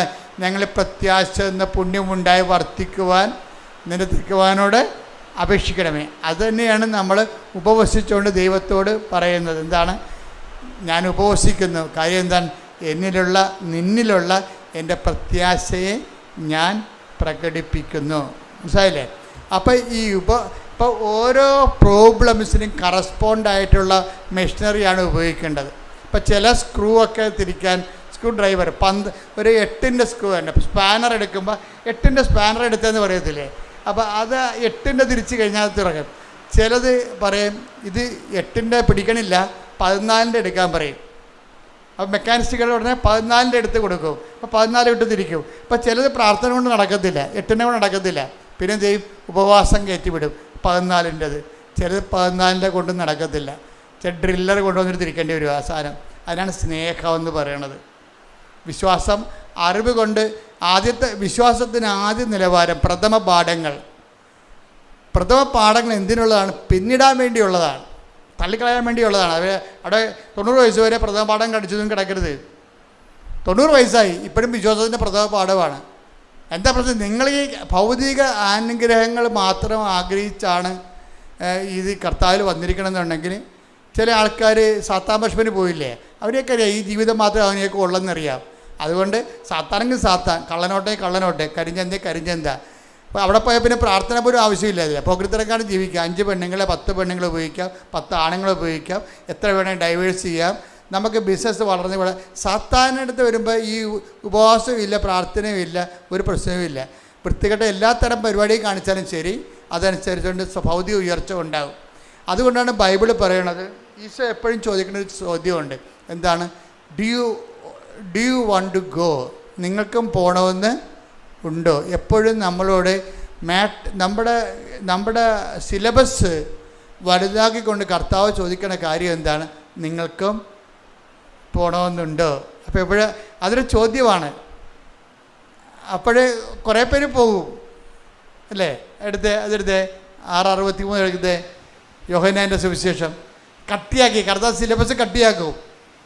പിതാക്കന്മാരെ മരുഭൂമി വെച്ച് മഞ്ഞ ഭക്ഷിച്ചു, അതുപോലെ ഈ അപ്പം ഭക്ഷിക്കുന്ന നിത്യം ജീവിക്കാൻ ലോകത്തിൻ്റെ ജീവന് വേണ്ടി ഞാൻ നൽകുന്ന അപ്പം എൻ്റെ ശരീരം തന്നെയാണ്. അപ്പോൾ എൻ്റെ ശരീരം തന്നെയാണെന്ന് പറയുമ്പോൾ സിലബസ് കട്ടിയായി. അവർ ചോദിക്കും, ഇയാളുടെ ശരീരം, ഇയാൾ യൗസേപ്പിൻ്റെ മകനല്ലേ, മറിയമല്ലേ ഇയാളുടെ അമ്മ, ഇയാളുടെ ശരീരം നമ്മളെങ്ങനെ ഭക്ഷിക്കണത്? ഇതെന്നെ വർത്താനെന്ന് ചോദിക്കും. കഠിനമാണെന്നൊക്കെ പറയും. അപ്പോൾ അങ്ങനെ കുറേ ആൾക്കാരിട്ട് സിലബസ് കഠിനമാക്കും. വിശ്വാസത്തിൻ്റെ വിഷയം കഠിനമാക്കും. വിശ്വാസത്തിൻ്റെ വിഷയം കഠിനമാക്കുമ്പോൾ എൻ്റെ അർത്ഥം എന്താണ്? നിങ്ങൾ പ്രഥമ പാഠങ്ങൾ പിന്നിട്ട് വന്നതിൻ്റെ അർത്ഥം. വിശ്വാസത്തിൻ്റെ വിഷയം കഠിനമാകും. അപ്പം അതിൻ്റെ പ്രഥമ പാഠങ്ങൾ പിന്നിട്ട് എന്താണ്? ഇനി പക്വതയാണ് ഉള്ളതാണ്. അടയാളമില്ലാത്ത കാലം അമ്മയോടൊപ്പം എന്ന് പറഞ്ഞ് എനിക്കൊരു പുസ്തകമുണ്ട്. അതായത് പക്വതയ്ക്ക് വളരുമ്പോൾ പിന്നീട് ആ ഒരു ഭാഗം എടുത്ത് യോഹന്നാൻ 6:67. യോഹന്നാൻ 6:67. യേശു 12 പേരോടുമായി ചോദിച്ചു, നിങ്ങളും പോകാൻ ആഗ്രഹിക്കുന്നുവോ? അപ്പം നമ്മൾ ഇടയ്ക്ക് ഇങ്ങനെ കൊടയും. എൻ്റെ അർത്ഥം എന്താ? ഇട്ടും പോടാന്നതിൻ്റെ അർത്ഥം ഇനിയുള്ള പാഠം നിങ്ങൾ നിൽക്കണമെന്നില്ല, കാര്യം ഇത്തിരി കട്ടിയാണ്. കർത്താവിൻ്റെ ഉദ്ദേശം എന്ന് പറയുന്നത് അതാണ്. പ്രഥമ പാഠങ്ങൾ പിന്നിടുമ്പോൾ നമുക്ക് എപ്പോഴും ഒരു ഡ്രൈനെസ് തോന്നും. നമ്മൾ ഇപ്പോൾ കുറേ പ്രാർത്ഥിക്കുന്നു, ചില സമയത്തൊക്കെ ആത്മീയ വരൾച്ച തോന്നും. അച്ഛന്മാർക്കൊക്കെ എപ്പോഴും തോന്നും. കാര്യം അവർ കടകടാന്നിങ്ങനെ വളരണ കാരണം വളർച്ചയുടെ ഘട്ടത്തിൽ ഭയങ്കരമായിട്ട് അയ്യോ ദൈവം ഉണ്ടോ എന്നൊക്കെ ചോദിച്ചു പോകും. ആരും കുഴപ്പമില്ല. വിശുദ്ധന്മാർക്കും തോന്നിയായിരുന്നു, ജോൺ ഓഫ് ദി ക്രോസിനും തോന്നിയായിരുന്നു. അയാൾ പറഞ്ഞത് dark night of the soul എന്ന് പറയും. ആത്മാവിൻ്റെ രാത്രി. ദൈവത്തെക്കുറിച്ച് ഒരു പിടിയും കിട്ടണില്ല. ഇത്രയും നാൾ ജീവിച്ചു, ഭയങ്കര വിശുദ്ധിയോട് ജീവിച്ചു. പക്ഷെ ചില സമയത്ത് ലെഫ്റ്റ് ഇൻ ദി എയർ, ദൈവം ഉണ്ടോ എന്ന് പോലും സംശയമാണ്. വളർച്ചയുടെ പാഠങ്ങൾ. അപ്പോൾ ട്രാൻസിഷൻ പീരീഡിൽ എപ്പോഴും ഇതുപോലെ വാക്കംനെസ് ഉണ്ടാവും. അതായത് നമ്മൾ വിശ്വാസത്തിൻ്റെ പ്രഥമ പാഠങ്ങൾ. ഇപ്പം നിങ്ങൾ ആദ്യം എന്താ ചെയ്യണത്? അറിവും പ്രാർത്ഥനയും. അതിൻ്റെ പാഠം കഴിഞ്ഞിട്ട് ഉപവാസവും പ്രത്യാശയും ഇല്ലേ? അതിൻ്റെ പാഠവും കഴിഞ്ഞു പോകും. ഇനി എന്താണ്? പ്രാർത്ഥനയും കൊണ്ട് ഉപവാസം കൊണ്ട് നിൽക്കാത്ത കാര്യങ്ങൾ വരും. 17:21 എന്താ പറയണത്? പ്രാർത്ഥന കൊണ്ട് ഉപവാസം കൊണ്ട് മാത്രമേ ഇവറ്റകൾ പുറത്തു പോകത്തുള്ളൂ. ഇനി പ്രാർത്ഥന കൊണ്ട് ഉപവാസം കൊണ്ട് നിൽക്കാത്ത കാര്യം വരും. അതിനാണ് ഈ പുള്ളിക്കാരൻ കമന്നൊക്കെ വീഴണത്. കണ്ടില്ലേ, ഗെത്സെമനി കമന്ന് വീഴുകയാണ്. പ്രാർത്ഥന കൊണ്ട് നിൽക്കണില്ല അവിടെ, പിന്നെ ഉപവാസം കൊണ്ട് നിൽക്കണില്ല. ആൾ രണ്ടും പ്രാർത്ഥന കഴിഞ്ഞ് ഉപവാസം കഴിഞ്ഞ് വരികയാണ് ആൾ. ആദ്യം പെസഹായ്ക്ക് പോലും ആൾ ഉപവാസത്തിലായിരുന്നു. അത് കഴിഞ്ഞ് ഗെത്സെമനി പ്രാർത്ഥനയായിരുന്നു. പെസഹ കഴിഞ്ഞപ്പോൾ എഴുന്നേറ്റ് നിന്ന് പ്രാർത്ഥിച്ചു. മൊത്തം പ്രാർത്ഥന ഉപവാസമാണ്. പക്ഷെ നിൽക്കണില്ല. ഇനി എന്താണ് വിശ്വാസത്തിലേക്ക് വരണത്? പ്രാർത്ഥന ഉപവാസം കൊണ്ട് നിൽക്കണില്ല. അപ്പം ക്രിസ്തു എന്താ ചെയ്തത്? കമന്ന് വീണ്. എന്നിട്ട് എന്താ പറഞ്ഞത്? അതിനാണ് പൗലോസ് പറയണത്, ഈ ഒരു വിശ്വാസ വളർച്ചയിൽ ആദ്യ കാലങ്ങളിൽ നമ്മൾ പ്രാർത്ഥന കൊണ്ട് നടക്കും. പിന്നെ വിഷയം കുറച്ചുകൂടി കട്ടിയായി കഴിയുമ്പോൾ പിന്നെ പ്രാർത്ഥനയും ഉപവാസം വേണ്ടി വരും. ചില സമയത്ത് പ്രാർത്ഥനയും ഉപവാസം കൊണ്ടും നിൽക്കത്തില്ല. എന്താ കാരണം? ചില കാര്യങ്ങൾക്ക് പ്രാർത്ഥന കൊണ്ടും പറ്റത്തില്ല, ഉപവാസം കൊണ്ടും പറ്റത്തില്ല. ചില ആൾക്കാർ പറയും ഞങ്ങൾ 33 വിശ്വാസപ്രമാണം ചൊല്ലി എന്നൊക്കെ പറഞ്ഞാലും അതൊക്കെ ഈ പ്രഥമ പാഠങ്ങളാണ്. അതിൻ്റെ അടുത്ത പാഠം പ്രത്യാശയുടെയാണ്, ഉപവാസമാണ്. അപ്പോൾ ചില ആൾക്കാർ പറയും ഞാൻ 33 ദിവസം ഉപവാസിച്ചെന്നൊക്കെ പറയും. ചിലപ്പോൾ അതിൽ നിൽക്കത്തില്ല. ക്രിസ്തുവിലല്ലേ വളരണത്. ക്രിസ്തുവിൽ വളരുന്ന അനുസരിച്ച് കൊണ്ട് ഇതുപോലെയുള്ള ചില കാര്യങ്ങളിൽ ഘട്ടം ഘട്ടമായിട്ട് വളർച്ച ഉണ്ടാകുമ്പോൾ എന്തു ചെയ്യും? ആദ്യം വിശ്വാസത്താൽ അതായത് അറിവ് കൊണ്ട് വിശ്വാസമൊക്കെ ഉണ്ടാകും. വിശ്വാസം കൊണ്ട് അതുപോലെ തന്നെ പ്രാർത്ഥനയൊക്കെ ഉണ്ടാകും, പ്രാർത്ഥനാ ജീവിതം. പിന്നെ ഉപവാസമുണ്ട്. പിന്നെ എന്താണ്? അതായത് വിശ്വാസം, പ്രത്യാശ. പിന്നെ എന്താ ഉള്ളത്? സ്നേഹമെന്നും സംഭവമുണ്ട്. അതാണ് ഗലാത്യർ 5:6. സ്നേഹത്താൽ പ്രവർത്തനക്ഷമമായ വിശ്വാസം. ഉടമ്പടി അതാണ്. അത് മനസ്സിലാക്കണം. അല്ലാതെ വല്ലതൊക്കെ കാണിച്ചു വെക്കരുത്. ഉടമ്പടി പ്രഥമ പാഠങ്ങൾ പിന്നിട്ട സംഭവമാണ്. വിശ്വാസത്തിൻ്റെ നിലവാരം കഴിഞ്ഞു, പ്രാർത്ഥന കൊണ്ടും കഴിഞ്ഞു. അതാണ് മേജർ പ്രോബ്ലംസ് അഡ്രസ് ചെയ്യാൻ ഉടമ്പടിയെ പറ്റത്തുള്ളൂ. എന്താ കാര്യം? ഉടമ്പടി എന്താണ്? ഉടമ്പടി ഗലാത്യർ 5:6. അതെന്താണ്? അറിവ് കൊണ്ടല്ല അവിടെ വർക്കൗട്ട് ചെയ്യണം, വിശ്വാസം കൊണ്ടല്ല. പിന്നെ എന്താണ്? സ്നേഹം കൊണ്ടാണ്. വിശ്വാസം, പ്രത്യാശ, സ്നേഹം. ദൈവിക പുണ്യങ്ങളെ ഈ ഗെത്സെമനി വരുമ്പോൾ ഈശോ പ്രകടിപ്പിക്കുന്നത് എന്താണ്? സ്നേഹമാണ്. എന്താണ്? എല്ലാം അപ്പാനെ വിളിച്ച് അപ്പാക്ക് വേണ്ടി ജീവിച്ചൊക്കെ നടന്നെങ്കിലും സമയത്ത് അപ്പ കാല് മാറി, അപ്പായെ കാണാനില്ല. അപ്പോൾ എലോയ് ലമാസമക്താനി എന്ന് പറഞ്ഞ് കരഞ്ഞിട്ട് എന്തു ചെയ്യും? സ്നേഹം എല്ലാം വിശ്വസിക്കുന്നു. അങ്ങനെ പോകത്തില്ല. അപ്പ ഇവിടെ എവിടെയെങ്കിലും ഉണ്ട്. ഇപ്പോഴത്തെ അവസ്ഥയിൽ എന്നെ കാണാത്തതാണ്. അതാണ് എൻ്റെ ഇപ്പോഴത്തെ പാഠം. അതുകൊണ്ട് പറയും I come on my spirit. അത് ഭയങ്കര സംഭവമല്ലേ? അതാണ് ക്രിസ്തു കടന്നുപോയ വഴികൾ. ക്രിസ്തു ആണ് നമ്മുടെ സബ്ജക്റ്റ്. അപ്പം ക്രിസ്തു കടന്നുപോയെന്ന വഴികളനുസരിച്ച് കൊണ്ട് നമ്മുടെ ജീവിതാനുഭവങ്ങളെ നമ്മളെ ക്രിസ്തു കേന്ദ്രീകൃതമായിട്ട് വേണം ജീവിതാനുഭവങ്ങളെ വിലയിരുത്താൻ. മനസ്സിലായില്ലേ? അല്ലാതെ നിങ്ങളീ കഞ്ഞി ആൾക്കാരായിട്ട് നടക്കരുത്. വിശ്വാസത്തിൻ്റെ പ്രഥമ പാഠങ്ങൾ പിന്നിടാൻ വേണ്ടിയുള്ളതാണ്. ഓരോരോ ഉടമ്പടി പുതുക്കി കഴിയുമ്പോഴും വിശ്വാസത്തിൻ്റെ പ്രഥമ പാഠങ്ങൾ അടുത്ത ഘട്ടം പിന്നിടണം. ഇവർ നീല ഉടമ്പടിയോടും വളർന്നിട്ടില്ല. അത് ഭയങ്കര സംഭവമാണത്. ഇവരിപ്പോഴും പണ്ട് പേരക്കിടങ്ങൾക്ക് ആനയാണ് കൂനയെന്നൊക്കെ പറഞ്ഞിട്ട് കരഞ്ഞു കൂപ്പി പണ്ട് പച്ച ഉടമ്പടി എടുത്ത കാലത്ത് എന്താണ് ഇവർ പറഞ്ഞത്, അത് ആ നിലവാരം തന്നെ ഈ പണ്ടാരത്തിന് ഇപ്പോഴും ഉള്ളത്. അതുകൊണ്ട് ഇനി കാണുമ്പോൾ തന്നെ എനിക്ക് പറയും കർത്താവിനെ പടി കൊടുക്കാൻ വേണ്ടി രാവിലെ വണ്ടിയും കയറി വന്നിരിക്കണമെന്ന്.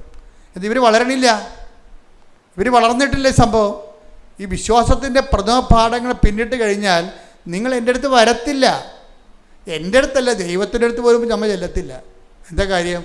അക്കാലങ്ങളിൽ നിങ്ങൾ എന്നോടൊന്നും ചോദിക്കത്തില്ല. Take the word of God.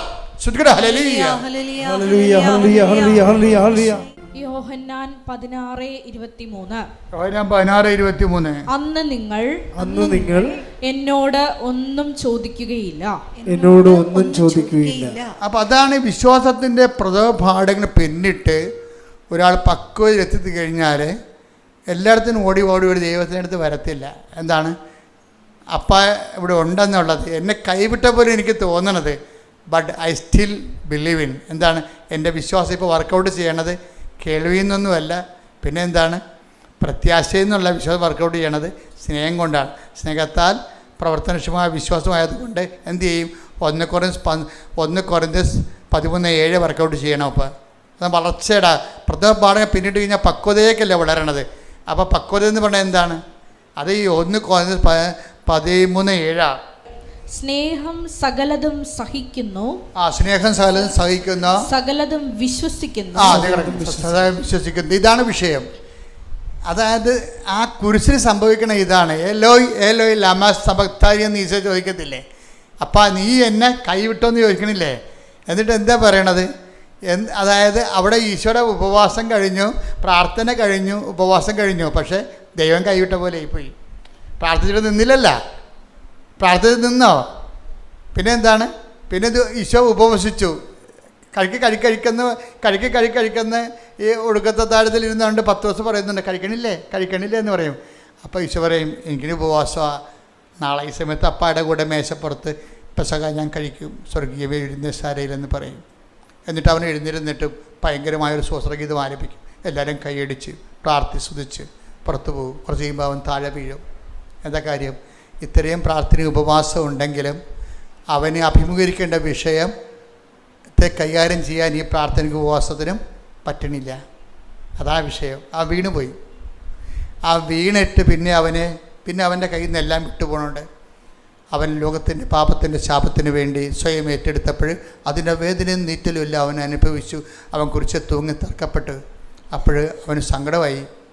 പ്രാർത്ഥന കൊണ്ടും ഉപവാസം കൊണ്ടും ഇതിനെ കുരിശിനെ അതിജീവിക്കാൻ പറ്റണില്ല.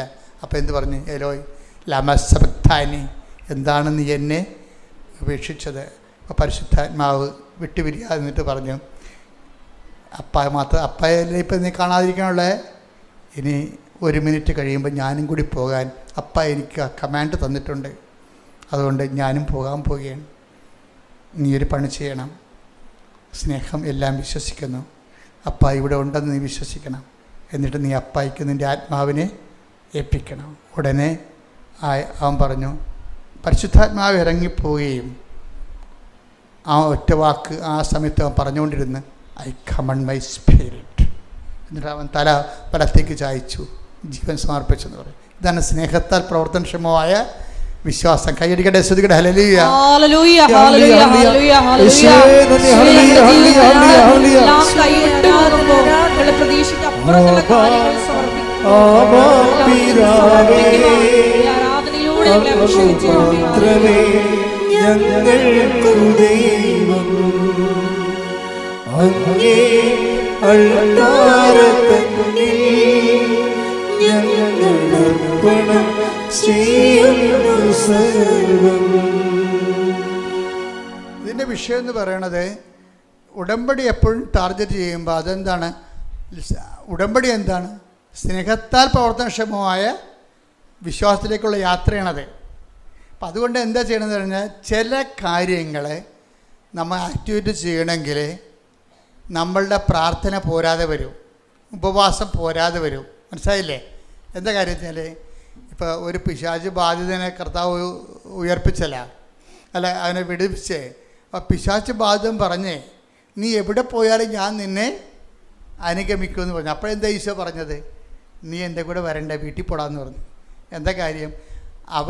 അവന് കർത്താവിൻ്റെ കൂടെ വരാനുള്ള ഈ സ്നേഹത്താൽ പ്രവർത്തനക്ഷമമായ വിശ്വാസത്തിലേക്ക് വരണമെന്നുണ്ടെങ്കിൽ ചിലത് കർത്താവിൻ്റെ കൂടെ നടക്കത്തില്ല. കർത്താവിൻ്റെ കൂടെ നടന്നാൽ നടക്കാനുള്ള യോഗ്യത ലഭിക്കത്തില്ല. കർത്താവിനോട് നടക്കുന്നതല്ല, നടക്കാനുള്ള യോഗ്യത ലഭിച്ചില്ല. ഇപ്പോൾ ചില സൗഖ്യങ്ങളൊക്കെ നമുക്ക് കിട്ടും, വിടുതൽ കിട്ടും. അതുകൊണ്ട് ക്രിസ്തു നിങ്ങളുടെ കൂടെ ഉണ്ടെന്ന, ക്രിസ്തുവിനെ പരിചരിക്കാൻ നിങ്ങൾക്ക് കഴിയുമെന്ന ഒന്നും വിശ്വസിക്കരുത്. അത് വേറെ ഇൻസ്ട്രുമെൻറ്റാണ്. അതാണ് ആ പിശാച് ബാധനെ അയാൾക്ക് വലിയൊരു അനുഗ്രഹമാണ് ചെയ്തത്. ഇത്രയും നാൾ അയാളെ പിശാചിൽ കെട്ടിയിട്ടിരിക്കുകയായിരുന്നു, ഒന്ന് കൈയും കാര്യം കെട്ടിയിട്ടിരിക്കുകയായിരുന്നു. അയാളെ കർത്താവ് അഴിച്ചു വിട്ടു. ഭയങ്കര അനുഗ്രഹം കിട്ടി അയാൾക്ക്. പക്ഷേ അയാൾ കർത്താവിനോട് പറഞ്ഞു, നീ എവിടെ പോയാലും ഞാൻ നിന്നെ അനുഗമിക്കും. അപ്പോൾ പറഞ്ഞു, അതിന് വേറെ സ്കൂളാണ്, അതിനവിടെ പഠിക്കേണ്ടി വരും, ഇപ്പം തൽക്കാലം വീട്ടിൽ പോകാൻ പറഞ്ഞു. എന്നുവെച്ചാൽ എത്ര അനുഗ്രഹം കിട്ടിയാലും എത്ര വലിയ സാക്ഷ്യം പറഞ്ഞാലും ഈശോ പറയും തൽക്കാലം വീട്ടിൽ പോകാൻ പറയും. എന്താ കാര്യം? ക്രിസ്തുവായിരിക്കണം നമ്മുടെ ലക്ഷ്യം. അതിന് വേറെയാണ് വിഷയം. അതിന് ഈ പ്രോസസ്സിങ് ഉണ്ട്. എല്ലാ കാലവും വയറ്റിപ്പഴപ്പിന് വേണ്ടി ക്രിസ്തുവിൻ്റെ കൂടെ നടന്നാൽ നമുക്ക് ഒത്തിരി കാലം നടക്കാൻ പറ്റത്തില്ല. ഞാൻ പറഞ്ഞു വന്ന ഭാഗം, ഒരു പിശാച് ബാധിതനെ കർത്താവ് ഒഴിപ്പിച്ച് കഴിഞ്ഞപ്പോൾ ആ പിശാച് ബാധിതൻ ഈശോനോട് പറയും, ഞാൻ നിന്നെ അനുഗമിക്കാമെന്ന് പറയും. അപ്പോൾ ഈശോ പറയും, നീ വീട്ടിൽ പോയി കർത്താവ് നിന്നോട് ചെയ്ത കാര്യങ്ങൾ അവരോട് പറയണം. അതാണ് ഇവാഞ്ചലൈസേഷൻ എന്ന് പറയണത്. അപ്പോൾ മനസ്സിലായില്ലേ? ലൂക്ക 8:38-39. ലൂക്ക 8:38-39. പിശാച് ബാധയൊഴിഞ്ഞ ആ മനുഷ്യൻ അവന്റെ കൂടെ ആയിരിക്കാൻ അനുവാദം ചോദിച്ചു. എന്നാൽ അവനെ തിരിച്ചയച്ചുകൊണ്ട് യേശു പറഞ്ഞു, നീ വീട്ടിലേക്ക് തിരിച്ചുപോയി ദൈവം നിനക്ക് ചെയ്തത് എന്തെന്ന് അറിയിക്കുക. ഇതാണ് ഒരു പ്രശ്നം. അതായത് പ്രാർത്ഥന, ഉപവാസം. പിന്നെ എന്താ ഉള്ളത്?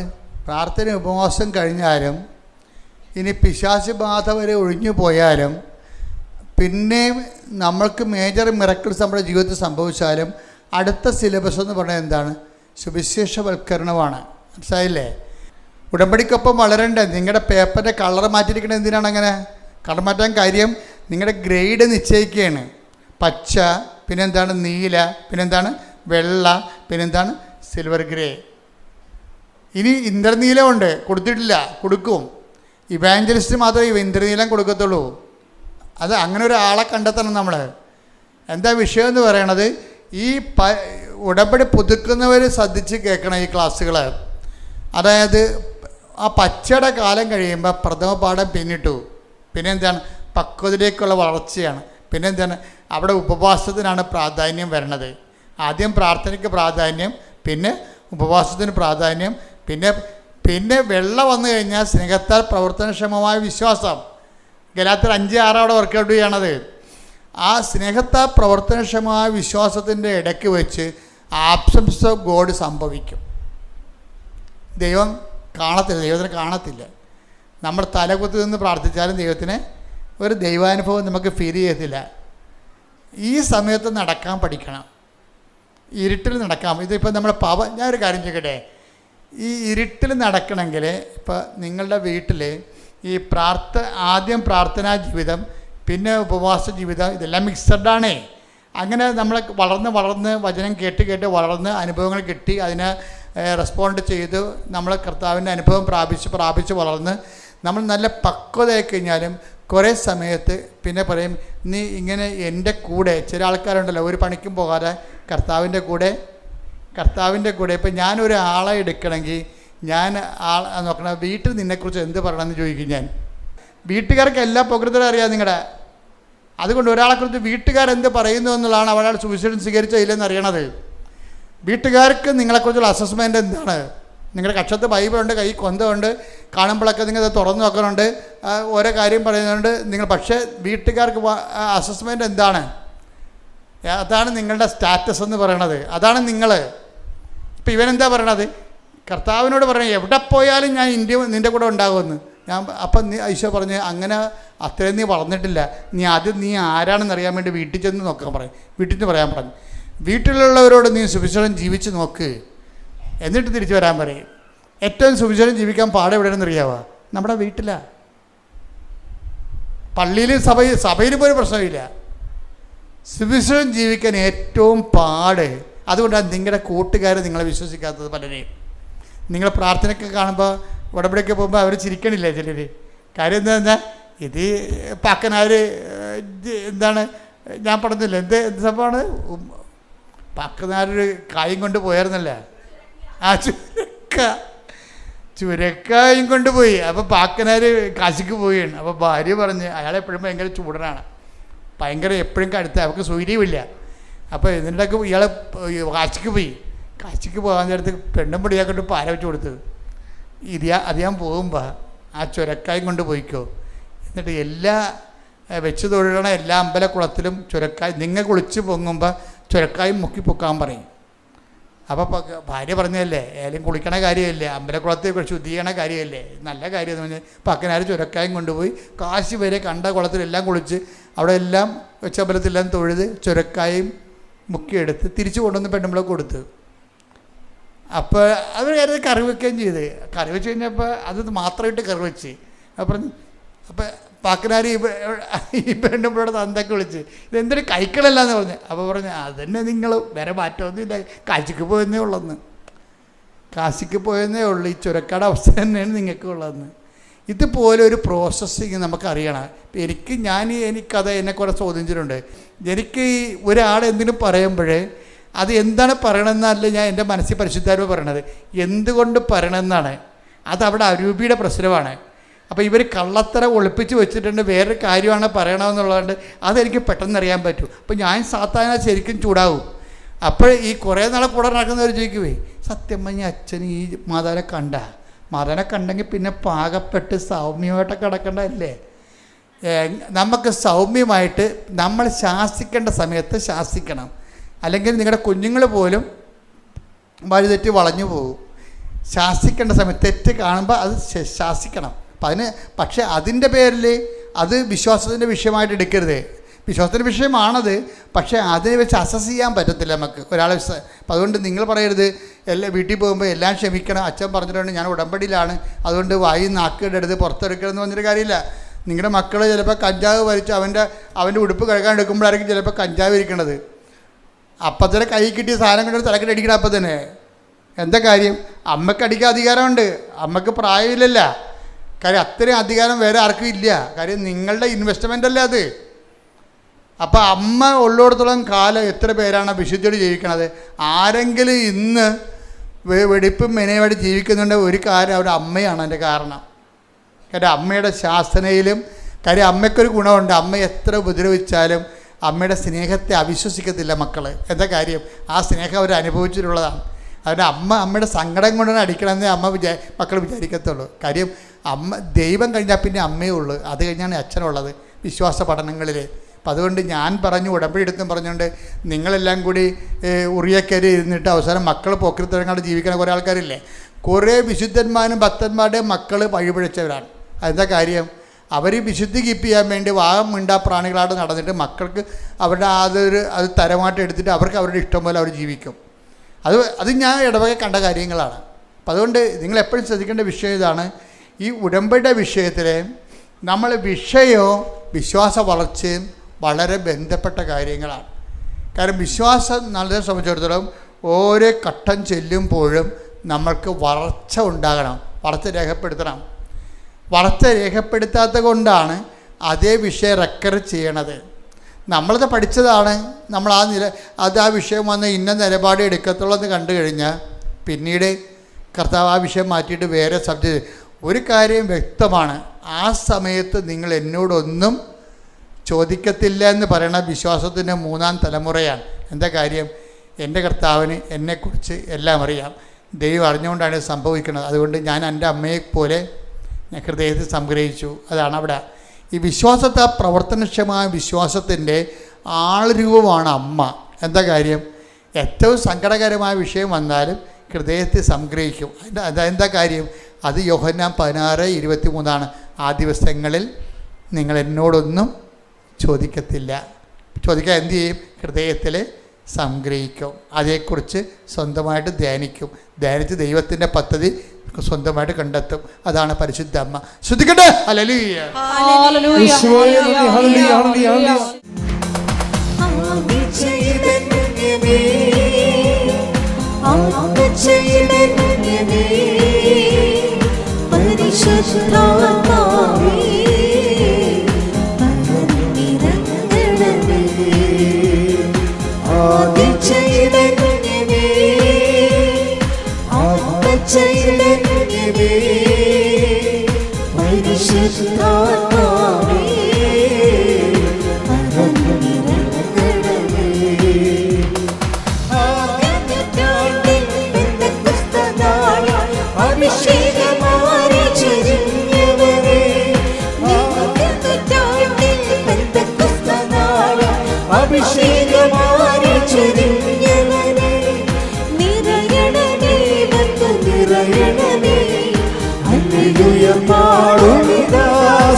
അതായത് പരിശുദ്ധ അമ്മ ഈ വിശ്വാസത്തിൻ്റെ പ്രഥമ പാഠങ്ങൾ പിന്നിടുമ്പോൾ നമുക്ക് ഓരോ മണ്ണിയടിക്കും. സുവിശേഷത്തിൽ നമുക്കറിയാൻ പറ്റും. എന്താ ചെയ്യണത്? അമ്മ ഒരു ചോദ്യം ചോദിച്ചു. എന്താ ചോദിച്ചത്? നീ എന്താ ഞങ്ങളോട് ഇങ്ങനെ ചെയ്തത്? നമുക്കെല്ലാം വേണ്ടി ചോദിച്ചതാണ്. എല്ലാവരും ചോദിക്കുക. അപ്പോൾ ഭർത്താവ് ഇപ്പോൾ 35-ാമത്തെ വയസ്സ് ഭർത്താവ് മരിച്ചു പോയവരില്ലേ, അവിടെ മനസ്സിൽ അവരെന്നും ചോദിക്കും, എന്താണ് നീ ഞങ്ങളോട് ഇങ്ങനെ ചെയ്യണം. എൻ്റെ അനിയത്തി ഭർത്താവിനെ കൊണ്ട് അവരുടെ മക്കളൊക്കെ ആയിട്ട് അവർ കാറിൽ എല്ലാ ദിവസവും ശനിയാഴ്ച പോയി അവർ ഹോട്ടലിൽ പോയി ഭക്ഷണം കഴിക്കുന്നുണ്ട്. എന്നെ വിളിക്കാനും തിരക്കാനില്ല, എനിക്ക് മക്കളും ഇല്ല. നീ എന്താണ് എന്നോട് ഇങ്ങനെ ചെയ്തത് ചോദിക്കാം. അതായത് നമുക്ക് ദൈവത്തോട് ചോദിക്കാൻ പറ്റുന്ന ഏറ്റവും വലിയ ചോദ്യമാണത്. അമ്മ ചോദിച്ചത്, നമുക്ക് വേണ്ടി ചോദിച്ചതാണ്, നീ എന്താണ് ഇങ്ങനെ ഞങ്ങളോട് ചെയ്തത്. പക്ഷെ അതിന് ദൈവത്തിന് ഉത്തരവുണ്ട്. എന്താ കാര്യം? ഞാൻ എൻ്റെ പിതാവിൻ്റെ കാര്യത്തിൽ ഞാൻ എൻ്റെ പിതാവിൻ്റെ കാര്യത്തിൽ വ്യാപൃതനായിരിക്കേണ്ടവനാണെന്ന് നീ അറിയുന്നില്ലേ. അപ്പൊ പാഷൻ കാലം എന്ന് പറയുമ്പോൾ ബൈബിൾ അങ്ങനെ പാഷൻ കാലം എന്ന് പറയത്തില്ല. സങ്കടങ്ങളുടെ കാലം എന്ന് പറയുമ്പോൾ ഇപ്പം കൊച്ചു മരിച്ചു, ഗർഭത്തിൽ കിടന്ന് കൊച്ചു മരിച്ചു. ഇപ്പോൾ ഒരു അമ്മയുടെ സാക്ഷ്യം കണ്ടല്ലേ, കഴിഞ്ഞ ദിവസം ഞാൻ കേട്ടത്. അതായത് ഒരു കുഞ്ഞു മരിച്ചു. അപ്പം ആ കുഞ്ഞു മരിച്ചപ്പോൾ ആ കുഞ്ഞ് മരിച്ചു പോയപ്പോൾ അവർക്ക് അതുപോലെ ഒരു കുഞ്ഞിനെ വേണം. ഇന്നലെ പറഞ്ഞതാണ്, സഹിക്കാൻ പറ്റണില്ല. 11 വയസ്സുള്ള മകൻ മരിച്ചു. അത് അപ്പോഴേ പിന്നെ ഇവർ അമ്മ ഭ്രാന്തായിപ്പോയി. അപ്പോഴേ അവർ നോൺ ക്രിസ്ത്യനാണ്. പക്ഷേ അമ്മയെ പരിചയപ്പെട്ടവർ പറഞ്ഞു, അമ്മേ എൻ്റെ കുഞ്ഞ് മരിച്ചുപോയി, എനിക്ക് ഭ്രാന്തായിപ്പോയി, എനിക്ക് ഇതുപോലെ ഒരു കുഞ്ഞിനെ തരണമെന്ന് പറഞ്ഞു. അത് ഒരു ആൺകുഞ്ഞിനെ തന്നെ തരണമെന്ന് പറഞ്ഞു. അതിനാണ് അവൾ ഉടമ്പടി എടുത്തിരിക്കുന്നത്. അപ്പോൾ അവൾക്ക് അങ്ങനെ കിടക്കാൻ കാര്യം, അവൾ ഉടനെ അമ്മ ഒരു ഓപ്പറേഷൻ കാണിച്ചു കൊടുത്ത് മനസ്സിൽ. ഇപ്പോൾ ഭർത്താവിനോട് പറഞ്ഞു, എടോ അവരെന്തോ വാസക്ടമിയോ ട്യൂബക്ടമിയോ ചെയ്തിരിക്കുന്ന ആൾക്കാരാണെന്ന് തോന്നുന്നു. അപ്പോൾ നമ്മളൊരു ഓപ്പറേഷൻ ചെയ്യണം, നമുക്കിനിയൊരു കുഞ്ഞിനെ തരുമെന്ന് അമ്മ പറഞ്ഞെന്ന് പറഞ്ഞു. അയാൾക്ക് അമ്മയിലൊന്നും വിശ്വാസമില്ല. പക്ഷെ ഭാര്യനെ വിശ്വാസമുള്ളതുകൊണ്ട്, ഭാര്യയെ സ്നേഹമുള്ളതുകൊണ്ട്, അവരുടെ സങ്കടം ഇങ്ങനെ ഇരിക്കണതുകൊണ്ട് പറഞ്ഞു, ശരി നമുക്കത് അഴിച്ച് രണ്ടാമത് ചെയ്യാമെന്ന് പറഞ്ഞു. അപ്പോഴങ്ങനെ അവർ പ്രഗ്നൻ്റായി. ഉടനെ പ്രഗ്നൻ്റായി കഴിഞ്ഞപ്പോൾ ഇവക്കൊരു ഇത് പെൺകുഞ്ഞാകരുത്, പെൺകുഞ്ഞാണെങ്കിൽ എനിക്ക് വേണ്ട, കാര്യം എൻ്റെ മകനാണ് മരിച്ചിരിക്കണമെന്ന് പറഞ്ഞു. അപ്പോൾ അമ്മ അവന് അതുപോലൊരു മകനെ തന്നെ തിരിച്ചു കൊടുത്ത്. അപ്പോൾ ചില സമയത്ത് നമുക്ക് അത് വിശ്വാസത്തിൻ്റെ പ്രഥമ പാഠങ്ങൾ കിടക്കണവർ അവർ കുറച്ചുകൂടി ഗ്രോത്താണ്, മകനേക്കാൾ വലുതാണ്, എൻ്റെ മകനല്ലേ പോയുള്ളൂ, എൻ്റെ ദൈവം പോയില്ലല്ല എന്ന് ചിന്തിക്കുന്നതാണ് അതിൻ്റെ സെക്കൻഡ് പാഠമെന്ന് പറയണത്. അപ്പോൾ അവർക്ക് പ്രയാസങ്ങളൊന്നുമില്ല, എൻ്റെ മകനല്ലേ പോയുള്ളൂ, അത് ദൈവഹിതം, എൻ്റെ ദൈവം എൻ്റെ ഇടയ്ക്ക് പോയില്ലല്ല എന്ന് പറയണത് സെക്കൻഡ് പാഠം.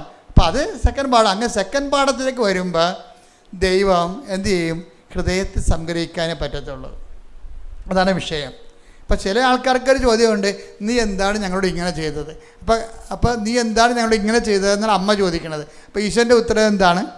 അമ്മ ഇതിനേക്കാൾ എൻ്റെ അമ്മയാണ്, ഇപ്പോൾ കുറച്ചുകൂടി സ്റ്റാൻഡേർഡ് കീപ്പ് ചെയ്യണം. അത് കറക്റ്റ് ചെയ്യേണ്ട അവിടെ എൻ്റെ അമ്മയാണ്. എന്താ എൻ്റെ അമ്മയ്ക്ക് അറിയണം എന്താണ് പിതാവിൻ്റെ കാര്യത്തിലാണ് ഞാൻ വ്യാപൃതനായിരിക്കേണ്ടത്. അപ്പം അമ്മ കടന്നു പോകുന്ന ഒരു 3 ദിവസം എന്നെ കാണാതിരുന്നപ്പോൾ അമ്മ കടന്നുപോയ സങ്കടമില്ലേ? ആ സങ്കടം എന്താ സാധനം? അത് പിതാവിൻ്റെ കാര്യമാണെന്നാണ് പറയണത്. എന്ത് രസമാണ് ഈശോ സംസാരിക്കണത് കേൾക്കാൻ. പരിശുദ്ധാത്മാവില്ലാതെ ബൈബിൾ മനസ്സിലാവത്തില്ല. അതാണ് ഏറ്റവും വലിയ പ്രശ്നം. അതുകൊണ്ട് നിങ്ങളെപ്പോഴും ചെയ്യേണ്ടതെന്നറിയാവോ? ബൈബിളൊക്കെ നിങ്ങളുടെ അടുത്ത് വായിക്കും, നോവൽ വായിക്കണ പോലെ എടുത്ത് അബ്രാഹത്തിൻ്റെ കഥയും ഇസഹാക്കിൻ്റെ കഥയൊക്കെ വായിക്കും. എന്നിട്ട് ഞാൻ ബൈബിൾ വായിച്ചെന്ന് പറയും. എന്താ ബൈബിൾ എഴുതിയിരിക്കണ പരിശുദ്ധാത്മാവാണ്. അയാളോട് ചോദിക്കണത് എങ്ങനെ എഴുതിയെന്ന്, എന്തിനെഴുതിയെന്ന് ചോദിക്കണം. പരിശുദ്ധാത്മാവിനോട് ചോദിച്ചിട്ട്, പരിശുദ്ധാത്മാവാണ് ഇതിൻ്റെ കാലാവസ്ഥ ഭേദങ്ങളെയും നമ്മളെ ഇത് പഠിപ്പിച്ചു തരണം. പരിശുദ്ധാത്മാവ് പഠിപ്പിച്ചു തന്നെ. അപ്പം പരിശുദ്ധാത്മാവിനെ വിട്ടിട്ട് നമുക്ക് ബൈബിൾ പഠിക്കാനോ ജീവിക്കാനോ സാക്ഷ്യപ്പെടുത്താനോ പറ്റത്തില്ല. അതുകൊണ്ട് ഉടമ്പടി ഒന്ന് പ്രാർത്ഥിച്ച കർത്താവായ ദൈവമേ എൻ്റെ ജീവിതാനുഭവങ്ങൾക്ക് സമാന്തരമായി വ്യത്യസ്ത കാലാവസ്ഥകൾക്ക് വേണ്ടി എഴുതപ്പെട്ടിട്ടുള്ള വ്യത്യസ്ത വചനങ്ങളിലൂടെ ദൈവത്തെ അനുഭവിച്ച് ദൈവസ്നേഹത്തിന്റെ സാക്ഷികളായി ജീവിക്കുവാൻ എന്നെ സഹായിക്കണമേ. ശ്രുതികട ഹല്ലേലൂയ.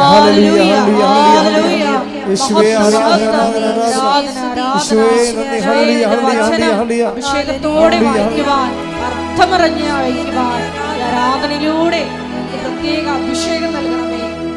പരിശുദ്ധ പരമദിവ്യകാരുണ്യത്തിന് എന്നേരവും ആരാധനയും സ്തുതിയും പുകഴ്ചയും ഉണ്ടായിരിക്കട്ടെ. നമ്മൾ എന്തെങ്കിലും ഒരു ഗ്യാപ്പ് വന്നാൽ അതിൻ്റെ പിന്നിൽ കിടന്നുകൊണ്ട് ഉടമ്പടി ഡൗൺ ആക്കരുത്. ചില സമയത്ത് ചില ഗ്യാപ്പുകൾ വരും അല്ലേ? ചില സമയത്ത് ദൈവത്തിൻ്റെ ഒരു ഇടപെടലും ഇല്ലാത്തൊരു സമയം ഉണ്ടാകും. അപ്പം നമ്മുടെ പ്രയാസങ്ങളിൽ നമ്മൾ നിലനിന്ന് പോകും. അപ്പോൾ ഈ അമ്മയും അതുപോലെ ഈശോനെ കാണാത്ത 3 ദിവസം ഉണ്ടായി. അപ്പോൾ അമ്മയും സങ്കടത്തിലൂടെ പോയി. അപ്പം അമ്മ അത് തിരിച്ച് ചോദിച്ചു, എന്തുകൊണ്ടാണ് നീ ഇങ്ങനെ ഞങ്ങളോട് ചെയ്തത് അല്ലേ? എന്തുകൊണ്ടാണ് നീ വായിച്ച ഭാവം വായിച്ചേ? ലൂക്ക 2:48. ലൂക്ക 2:48. അവനെ കണ്ടപ്പോൾ മാതാപിതാക്കൾ വിസ്മയിച്ചു. അവന്റെ അമ്മ അവനോട് പറഞ്ഞു, മകനെ നീ ഞങ്ങളോട് ഇങ്ങനെ ചെയ്തതെന്ത്? നിന്റെ പിതാവും ഞാനും ഉത്കണ്ഠയോടെ നിന്നെ അന്വേഷിക്കുകയായിരുന്നു. അവൻ അവരോട് ചോദിച്ചു, നിങ്ങൾ എന്തിനാണ് എന്നെ അന്വേഷിച്ചത്? ഞാൻ എന്റെ പിതാവിന്റെ കാര്യങ്ങളിൽ വ്യാപൃതനായിരിക്കേണ്ടതാണെന്ന് നിങ്ങൾ അറിയുന്നില്ലേ? ഈ പിതാവിന്റെ കാര്യം എന്ന് പറഞ്ഞാൽ എന്താണെന്നറിയാമോ? എപ്പോഴും നമ്മൾ ശ്രദ്ധിക്കണം. ഈ ആബ്സൻസ് ഒക്കെ വരുമ്പോഴെല്ലാം നമുക്ക് പ്രാർത്ഥനയ്ക്ക് ഉത്തരമില്ലാത്ത ചില ദിവസങ്ങളുണ്ടാകും. ശ്രദ്ധിക്കണം മക്കളെ, അച്ഛൻ പറയണത്. പ്രാർത്ഥനയ്ക്ക് ഉത്തരമില്ലാത്ത അടിയന്തര സാഹചര്യങ്ങൾ വരും. അത് ശരിക്കും പറഞ്ഞാൽ നമുക്ക് വേദനയും ക്ലേശവുമായിരിക്കും ആ സമയത്ത് ഉണ്ടാകണത് ഇല്ലേ? അപ്പോൾ നമ്മൾ ചോദിക്കും, ഞാൻ ഉടമ്പടി എടുത്താണല്ല, എന്തായാലും ഞങ്ങളോട് ഇങ്ങനെ ചെയ്യണമെന്ന് നമ്മൾ ചോദിക്കും, ദൈവത്തോട് ചോദിക്കും. അപ്പോൾ ചോദിക്കുമ്പോൾ കർത്താവ് എന്താ പറയണത്? അത് പിതാവിൻ്റെ കാര്യമാണ്. എന്താ കാര്യം? പിതാവിൻ്റെ കാര്യം എന്താണ്? അതായത് പിതാവിൻ്റെ കാര്യമെന്ന് പറയുമ്പോൾ ഈശോ പിതാവിൽ നിന്ന് കൊണ്ടുവന്നത് എന്താണെന്ന് നമ്മൾ അറിയണം. നമ്മുടെ ജോലി, വീട്, വിവാഹം, പറമ്പ് വാങ്ങിക്കൽ അങ്ങനെയുള്ള ഏർപ്പാടല്ല. അത് പിതാവ് ഈശോയുമായിട്ട് ബന്ധമില്ലെങ്കിലും സാധാരണ നിരീശ്വരന്മാർക്ക് പോലും കിട്ടുന്ന കാര്യങ്ങളാണ്. പിതാവിൽ നിന്ന് ഈശോ കൊണ്ടുവന്ന തനത് ഗിഫ്റ്റ് എന്താണ്? കൃപയും സത്യവും അവൻ വഴി ഉണ്ടായി. അതാണ് കൃപയാണ് പിതാവിൽ നിന്ന് കൊണ്ടുവന്നത്. ഈശോ കൊണ്ടുവന്നത് എന്താണ്? കൃപ. എപ്പോഴും കൃപയെക്കുറിച്ച് പറയുമ്പോൾ പിതാവിനെ പിക്ചറിൽ ബൈബിളിൻ്റെ ഒരു രീതി അതാണ്. കൃപയെക്കുറിച്ച് പറഞ്ഞാൽ ഉടനെ ബൈബിള് പിതാവിനെ കൊണ്ടുവരും. അതാണ് 12:18 എടുത്ത്. 12:18. ഇതാ ഞാൻ തിരഞ്ഞെടുത്ത എൻ്റെ ദാസൻ, എൻ്റെ ആത്മാവ് പ്രസാദിച്ച എൻ്റെ പ്രിയപ്പെട്ടവൻ, ഞാൻ അവന്റെ മേൽ എൻ്റെ ആത്മാവിനെ അയക്കും. പിതാവിൽ നിന്ന് കൊണ്ടുപോകുന്നത് എന്താണ്? ഈ ആത്മാവാണ്. മനസ്സിലായില്ലേ? ആത്മാവ് പരിശുദ്ധാത്മാവിൻ്റെ കൃപാദാനങ്ങളാണ്. അതാണ് ഈശോ പറയണത്, ഞാൻ പിതാവിനോട് ചോദിക്കുകയും. പിതാവെന്ന് പറഞ്ഞാൽ പിന്നെ പരിശുദ്ധാത്മാവിന് നടപടിക്രമമെന്ന് അതിൻ്റെ അർത്ഥം. എന്താ കാര്യം? പിതാവിനോട് ഞാൻ ചോദിക്കുകയും നിങ്ങൾക്ക് MAക്ക് അഡ്മിഷൻ മേടിച്ച് തരികയും ചെയ്യും. അങ്ങനെയാണ് പറഞ്ഞത്? അല്ല, അതാണ് പ്രശ്നം. ഈ ക്യാഷ് ആൻഡ് കൈൻഡ് പരിപാടിക്ക് പിതാവുമായി ഡയറക്റ്റ് ബന്ധമില്ല. It is already given. അത് നമ്മുടെ ബുദ്ധിയും ബോധവും അനുസരിച്ച് നമ്മളത് ആർജിച്ചെടുക്കുകയാണ് ചെയ്യണത്. പിതാവ് രംഗത്ത് വന്ന പിതാവിൻ്റെ കാര്യമെന്ന് പറഞ്ഞ് വന്നാൽ അത് എന്താണ് സംഭവം? പിതാവിനോട് ചോദിക്കുകയും വായിച്ചതിനടുത്ത് നിത്യം നിങ്ങളോടുകൂടി ആയിരിക്കാൻ മറ്റൊരാശ്വാസകനെ വായിച്ചേ ശ്രദ്ധിക്കട്ടെ. Hallelujah hallelujah hallelujah hallelujah. Yohannan 14:16. Yohannan 14:16. ഞാൻ പിതാവിനോട് അപേക്ഷിക്കുകയും എന്നേക്കും നിങ്ങളോട് കൂടെ ആയിരിക്കാൻ മറ്റൊരു സഹായകനെ അവിടുന്ന് നിങ്ങൾക്ക് തരുകയും ചെയ്യും.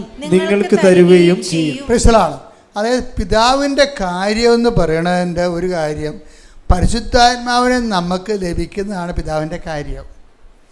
ആബ്സൻസൊക്കെ അതുപോലെ നമ്മുടെ പ്രാർത്ഥനയ്ക്ക് ക്യാഷ് ആൻഡ് കൈൻഡായിട്ട് ഉത്തരം കിട്ടണില്ല എങ്കിൽ ദൈവത്തെ പോലും കാണാത്തൊരു കാലമായിട്ട് ഇപ്പോൾ പൗലോസിൻ്റെ കപ്പൽ അനുഭവത്തിൽ പറയത്തില്ലേ, കുറേ നാളത്തേക്ക് സൂര്യനെ കണ്ടില്ലെന്ന്.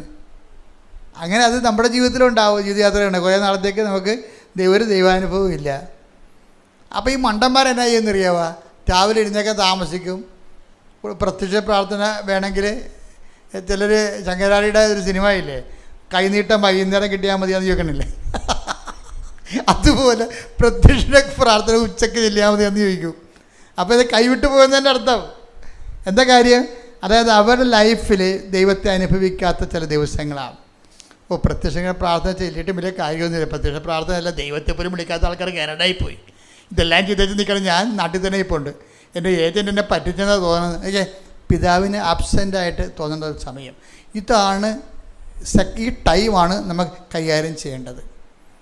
അതായത് അനുഭവങ്ങൾ ഘടകവിരുദ്ധമായിട്ട് വരുമ്പോഴും അമ്മ ചോദിച്ചു, ഇതെന്താ ഞങ്ങളോട് ഇങ്ങനെ ചെയ്തത്? അപ്പോൾ എന്താ പറഞ്ഞത്? ഞാനല്ല ചെയ്തത്, പിതാവാണ്. ഇതാണ് വിഷയം. അപ്പോൾ അത് നമ്മുടെ കാശാക്കാരന് വേണ്ടിയുള്ള കാര്യമല്ല. അതെന്തിനാണ്? പിതാവിൻ്റെ കാര്യം എന്താണ്? ഞാൻ പിതാവിനോട് ചോദിക്കുകയും നിങ്ങളുടെ ആയിരിക്കാൻ വേണ്ടി. അപ്പോൾ എന്താ ഒന്ന് മാറ്റിപ്പിടിക്കാനാണ് പറയണത്. മനസ്സിലായില്ല? സ്ഥലം വിൽക്കണേ എന്ന് പറഞ്ഞുകൊണ്ട് കാണുന്ന. ഇനി ഇവിടുന്ന് വെച്ച് കലവൂര് പോയി നൊവേന കൂടും, അപ്പുറത്ത് പോയി വേറെ ധ്യാനം കൂടും. എന്തിനാണ് സ്ഥലം വിൽക്കണേ? ഇതാണ് ഇവരുടെ തലയിരിക്കണത്. അപ്പോൾ ദൈവം പറയും, മാറ്റിപ്പിടിക്കാൻ പറയും. എന്താ കാര്യം? ഇത് എന്നേക്കും നിങ്ങളുടെ കൂടെ, ഈ സ്ഥലം എന്നേക്കും നിങ്ങളുടെ കൂടെ ആയിരിക്കത്തില്ല. മകളെ കല്യാണം കഴിച്ചാലും ഇനി മകൾ പ്രസവിച്ചാലും അവരാരും എന്നേക്കും നിങ്ങളുടെ കൂടെ ആയിരിക്കത്തില്ല. കർത്താവ് വളരെ ക്ലിയറായിട്ടാണ് സംസാരിക്കണത്. മനസ്സിലായില്ലേ? നിങ്ങളെപ്പോൾ ഒന്ന് മാറ്റിപ്പിടിക്കേണ്ടി വരും. എന്താ കാര്യം? ദൈവം പറയണത് എന്നേക്കും നിങ്ങളോട് ആയിരിക്കാനാണ്. ഇപ്പോൾ ചില പറഞ്ഞാൽ, അച്ഛാ ഒരു ഓർഫണേജിൽ എവിടെയെങ്കിലും ആക്കിത്തരുമോ അച്ഛാ? എന്താ ഞാൻ പറയും, മക്കളെ എന്നെ ഉപേക്ഷിച്ചു വന്ന്. ഞാൻ പറയും, മക്കളെ ഉപേക്ഷിച്ചതല്ലേ സത്യം പറയുന്നത്. ഇവിടെ ചില വിരയന്മാർ സന്ധ്യാലും പോകത്തില്ല. ഞങ്ങൾ പിന്നെ എവിടെയെങ്കിലും ഒരു കോൺവെൻറ്റിൽ കൊണ്ട് അവരെ കിടത്തും. പക്ഷേ എന്താ അവർ പറയണത്? അവർ പറഞ്ഞ മക്കളെ ഉപേക്ഷിച്ചു, അച്ഛൻ കൊണ്ടുപോയി അനാഥാലയത്തിൽ തരാനാണ്. അപ്പോൾ മക്കളായാലും എന്നേക്കും നിങ്ങളോട് ആയിരിക്കത്തില്ല, അവർ ഉപേക്ഷിച്ചായിരിക്കത്തില്ല. നിങ്ങൾക്ക് നിങ്ങളുടെ ആ പഴയ സ്വാതന്ത്ര്യമായിട്ട് അവിടെ നിൽക്കക്കള്ളി ഇല്ലാത്ത കാര്യമാണ് വന്നിരിക്കുന്നത്.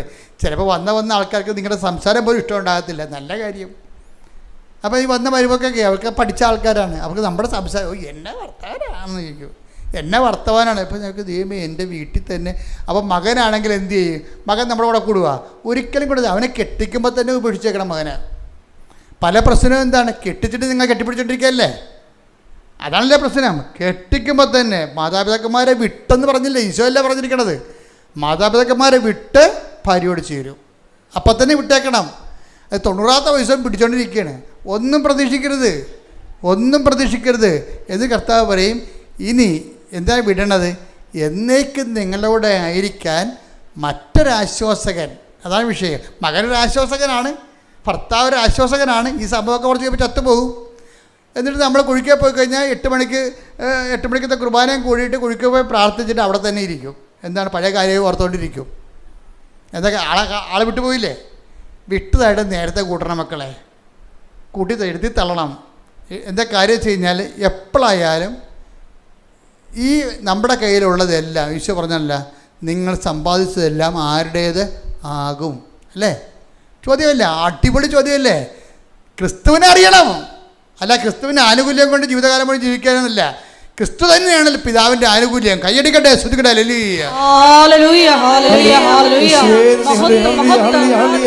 ആരാധന സ്വന്തമാക്കുവാൻ ഈ ആരാധനയിലൂടെ അഭിഷേകം ചെയ്യണമേ. നിന്നെപ്പോലൊരു ദൈവമില്ല, ഉന്നതനേ അത്യുന്നതനേ, നിന്നെപ്പോലൊരു ദൈവമില്ല. അത്ഭുതമാ അതിശയമാ നീ മാത്രമേ ദൈവമെന്നും. അത്ഭുതമാ അതിശയമായി നീ മാത്രമേ ദൈവമെന്നും. പരിശുദ്ധ പരമദിവ്യകാരുണ്യത്തിന് ആരാധനയും സ്തുതിയും പുകഴ്ചയും പരിശുദ്ധ പരമദിവ്യകാരുണ്യത്തിന് ആരാധനയും സ്തുതിയും പുകഴ്ചയും ഉണ്ടായിരിക്കട്ടെ. അതായത് എന്നേക്കും നിങ്ങളുടെ ആയിരിക്കാൻ മറ്റൊരാശ്വാസം അയച്ചു തരികയും ചെയ്യും. ആബ്സൻസിൻ്റെ കാര്യം ഇതുപോലെ ചില സമയത്ത് നീ ഞങ്ങളോട് ഇങ്ങനെ ചെയ്തത് എന്താണ്? ഞാൻ നിൻ്റെ പിതാവും കൂടി എന്തോരം നിന്നെ അന്വേഷിച്ചെന്നറിയാവോ? നിങ്ങൾ എന്തിനാണ് എന്നെ അന്വേഷിച്ചത്? എന്തിനാണ് നിങ്ങൾ ആദി കൊണ്ടത്? എന്തിനാണ് നിങ്ങൾ ഉത്കണ്ഠപ്പെട്ടത്? എന്തിനാണ് നിങ്ങൾ കണ്ണീർ വാർത്തത്? എന്താ കാര്യം? ഇത് പിതാവിൻ്റെ സമയമാണെന്ന് അറിയാൻ പാടില്ലേ? പിതാവിൻ്റെ സമയം എന്താണ്? ഇത് പരിശുദ്ധാത്മാവിനെ സ്വീകരിക്കാനുള്ള സമയം. ഓരോ വേദന സമയങ്ങളും, മക്കൾ കൈവിട്ട്, ഭർത്താവ് കൈവിട്ട്, ഭാര്യ മരിച്ചെന്നൊക്കെ പറയുന്ന ഓരോ കാലങ്ങളും എന്തിൻ്റെതാണ്? എന്നേക്കും നിങ്ങളുടെ കൂടെ ആയിരിക്കും. ആരും എന്നേക്കും നിങ്ങളുടെ കൂടെ ആയിരിക്കത്തില്ല, ഉറപ്പല്ലേ? എന്നേക്കും ആയിരിക്കത്തില്ല മക്കളെ. നിങ്ങൾ 10 മാസം ചുവന്ന കാലത്ത് ഒന്നും പറയണ്ട, അത് അവസാനിപ്പിക്കട്ടെ. ഒരു കഥയില്ല. ആരുടെ ക്ലെയിം ഉണ്ടാക്കേണ്ട കാര്യമില്ല, ഒരു ക്ലെയിം മാത്രം. എന്താ സംഭവം? എന്നേക്കും നിങ്ങളുടെ കൂടെ ആയിരിക്കാൻ പ്രാർത്ഥിച്ചേ. കർത്താവേ, അങ്ങയുടെ പൊന്നുപോലത്തെ വചനം സൗജന്യമായി നൽകിക്കൊണ്ട് എന്നേക്കും എന്റെ കൂടെ ആയിരിക്കാൻ പിതാവിന് ലഭിക്കുന്ന പരിശുദ്ധാത്മാവിനാൽ എന്നെ അഭിഷേകം ചെയ്യണമേ. നാളുകളിൽ നിങ്ങൾ എന്നോട് ഒന്നും ചോദിക്കാതിരിക്കാൻ ഈ വെള്ളം കുടിക്കുന്നവൻ നീ ദാഹിക്കും. ഞാൻ തരുന്ന വെള്ളം കുടിക്കുന്നവർക്ക് ദാഹിക്കുകയില്ല. നീ തരുന്ന വെള്ളമായ പരിശുദ്ധാത്മാവിനെ ദാഹിക്കുന്നവൻ എൻ്റെ അടുത്ത് വരട്ടെ. തിരുനാളിന്റെ മഹാദിനത്തിൽ അവൻ എഴുന്നേറ്റ് ഉച്ചത്തിൽ പറഞ്ഞു, ആർക്കെങ്കിലും ദാഹിക്കുന്നെങ്കിൽ അവൻ എൻ്റെ അടുത്ത് വരട്ടെ. എന്നിൽ വിശ്വസിക്കുന്നവരുടെ ഹൃദയത്തിൽ നിന്ന് ജീവജലത്തിന്റെ അരുവികൾ ഒഴുകുക. തന്നിൽ വിശ്വസിക്കാനിരുന്നവരെ സ്വീകരിക്കാനിരുന്ന പരിശുദ്ധാത്മാവിനെ കുറിച്ചാണ് അവനത് പറഞ്ഞത്. ആത്മാവേ, പരിശുദ്ധാത്മാവേ, യേശുവിന്റെ ആത്മാവേ, യേശുവിന്റെ തിരുവിലാവിലെ മുറിവ് തുറന്നുകൊണ്ട് അവന്റെ സകലത്തിന്റെ സമ്മാനമായി, സ്വർഗത്തിന്റെ സമ്മാനമായി ഇറങ്ങി വന്ന ദൈവത്തിന്റെ വാഗ്ദാനമേ, പിതാവിന്റെ വാഗ്ദാനമേ, ആത്മാവേ, പരിശുദ്ധാത്മാവേ, നിറയണമേ, നിറയണമേ, എന്നെ ശക്തിപ്പെടുത്തണമേ. ദൈവത്തിന്റെ ഉടമ്പടി സുവിശേഷമായി പൂർത്തിയാക്കുവാൻ ആത്മാവേ, ദൈവത്തിന്റെ ആത്മാവേ വസിക്കണമേ.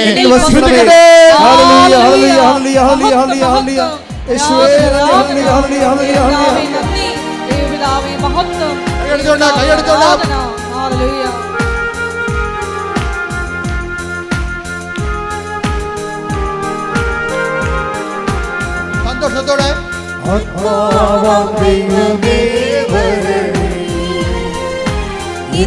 ഉള്ളിൽ വസിക്കാൻ വരണേ.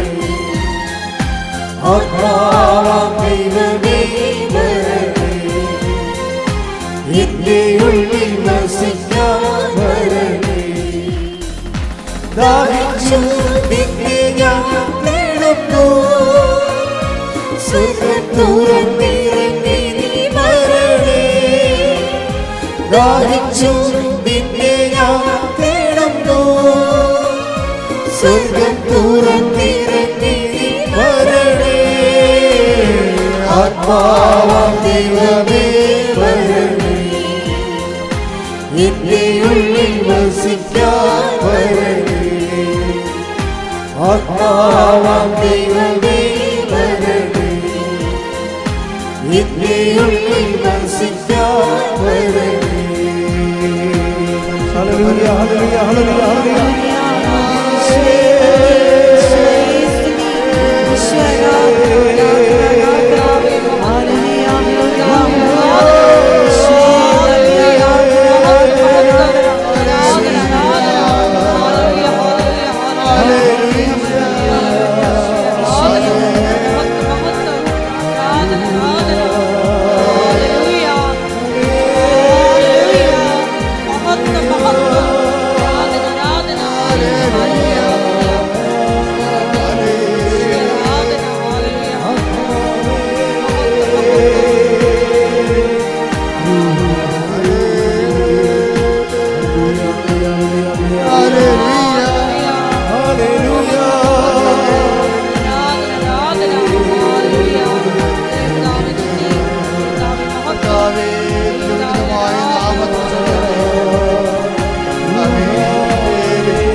വെളിപ്പെടുത്തണമേ.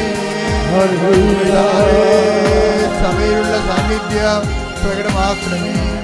രോഗികൾ അങ്ങനെ ദിവസം പ്രാർത്ഥിക്കുന്ന കർത്താവേ, ഉദരരോഗമുള്ളവർ അങ്ങനെ ദിവസം പ്രാർത്ഥിക്കുന്ന കർത്താവേ, വാർന്ന വലതുകരാം ആണിപ്പെടുതാർന്ന അത്ഭുതകര ഉദരരോഗിടമേ വെക്കണമേ എന്ന് പ്രാർത്ഥിക്കുന്നു. കർത്താവേ നിന്റെ കണ്ണ ചൊരിയണമേ, കർത്താവേ നിന്റെ കണ്ണ ചൊരിയണമേ, കർത്താവേ മുളകിടുന്ന വിശുദ്ധമായ രക്തത്താൽ കരരോഗികളെ സുഖപ്പെടുത്തുമെന്ന് പ്രാർത്ഥിക്കുന്നു. കർത്താവേ നിന്റെ വിശുദ്ധമായ രക്തത്താൽ കരരോഗികളെ സുഖപ്പെടുത്താൻ പ്രാർത്ഥിക്കുന്നു. കർത്താവേ കണ്ണ തോന്നണമേ, മുൾക്കിടത്തോർത്തിട്ട് കണ്ണ തോന്നണമേ, മുൾക്കിടത്തോർത്ത് കണ്ണൻ രാവിലെ മുഴുവനോർത്ത് കരതരണമേ. കർത്താവേ കണ്ണ തോന്നണമേ, കർത്താവേ ആണിപ്പെടുത്താൻ അത്ഭുതകരങ്ങളോർത്ത് കണ്ണ തോന്നണമേ, കർത്താവേ കരതരണമേ. കരചരണങ്ങളിലെ ആണിപ്പഴുതോർത്തുകൊണ്ട് കർത്താവേ അങ്ങനെ മക്കളോട് കണ്ടത് മാർഗ രോഗങ്ങള്, തീരാവ്യാധികള്, ജീവിത ദുരിതങ്ങള്, മാർഗരോഗങ്ങള്, തീരാവ്യാധികള്, ജീവിത ദുരിതങ്ങള്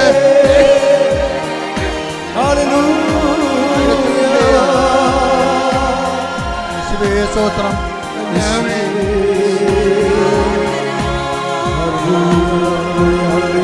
കർത്താവേ കണ്ണു തോന്നണമേ, കർത്താവേ കണ്ണു തോന്നണമേ. ജോലിയില്ലാത്തവര്, വീടില്ലാത്തവര്, വഴിയില്ലാത്തവര്, ജോലിക്ക് വേണ്ടി ശ്രമിച്ചിട്ട് ലഭിക്കാത്തവര്, കർത്താവേ മാനസിക ഡിപ്രഷനുള്ളവര്, മനസ്സമാധാനം ഇല്ലാത്തവര്,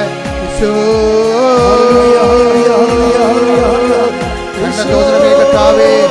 ചരണങ്ങളിലെ ആണി പഴുതുകൾ ഓർത്തുകൊണ്ട് കർത്താവേ ഉച്ചമുതൽ ഉള്ളംകാല് വരെ കർത്താവിൻ്റെ രക്തം പടരട്ടെ. എല്ലാ കോശങ്ങളിലും കർത്താവിൻ്റെ രക്തം പടരട്ടെ. എല്ലാ പേശികളിലും കർത്താവ് രക്തം പടരട്ടെ. എല്ലാ ഞാടി ഞരമ്പുകളിലും കർത്താവ് രക്തം പടരട്ടെ. കർത്താവേ കണ്ണ തോന്നണമേ, വിശുദ്ധ പൗരോഹിത്യത്തെ മഹത്വപ്പെടുത്തണമേ. ശ്രുതികട്ടെ ശ്രുതികട്ടെ, വിശുദ്ധ പൗരോഹിത്യത്തെ മഹത്വപ്പെടുത്തണമേ. കർത്താവേ കണ്ണ തോന്നണമേ. മക്കളില്ലാത്തവരെ സ്പർശിക്കണമേ കർത്താവേ. ഭ്രാന്തി രോഗികളെ സ്പർശിക്കണ കർത്താവേ. ഭ്രാന്തുള്ളവരെ സ്പർശിക്കണ കർത്താവേ. മാനസിക രോഗങ്ങളുള്ളവരെ സ്പർശിക്കണ കർത്താവേ. ഉറക്കമില്ലാത്തവരെ സ്പർശിക്കണ കർത്താവേ. കർത്താവേ കണ്ണ തോന്നണമേ, കർത്താവേ കണ്ണ തോന്നണം. നിന്റെ തിരുവിലാവിലെ മുറിവിനെ ഓർത്തുകൊണ്ട് കർത്താവേ കണ്ണ തോന്നണമേ. നിന്റെ ആണിപ്പെടുത്താവുന്ന അത്ഭുത കരങ്ങൾ ഓർത്തുകൊണ്ട് കർത്താവേ കണ്ണ തോന്നണമേ. ചിരങ്ങ് രോഗികളെ, ചോരത്തവേ, ത്വക്ക് രോഗികളെ, പിശുല രോഗികളെ, PCOD രോഗികളെ കർത്താവേ കണ്ണ തോന്നണമേ. കർത്താവേ സ്പോണ്ടിലോസിസ് അസുഖമുള്ളവരെ കണ്ണ തോന്നണമേ കർത്താവേ. ഓട്ടിസം രോഗികളെ കണ്ണ തോന്നണമേ കർത്താവേ. അപസ്മാ രോഗികളെ കണ്ണ തോന്നണമേ കർത്താവേ. കർത്താവേ കണ്ണ തോന്നണമേ. എൻ്റെ കർത്താവിൻ്റെ ഉന്നതമായ നാമത്തിൽ, സഭയുടെ അധികാരത്തിൽ, കുരിശിന്റെ അടയാളത്തിൽ, ദൈവത്തിന്റെ ശക്തിയാൽ മാരക രോഗങ്ങള്, തീരാവേദികള്, ജീവിത ദുരിതങ്ങള് യേശുവിന്റെ നാമത്തില്, യേശുവിന്റെ നാമത്തില് മാറിപ്പോകട്ടെ. ശ്രുതിക്കട്ടെ ശ്രുതിക്കട്ടെ.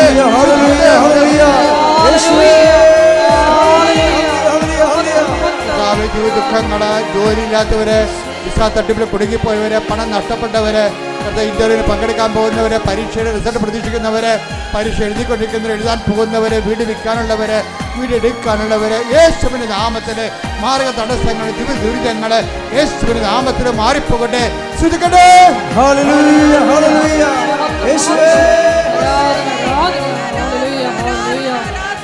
മഹത്വം ദേവതാവേ നന്ദി, ദേവതാവേ മഹത്വം, ദേവതാവേ ആരാധന.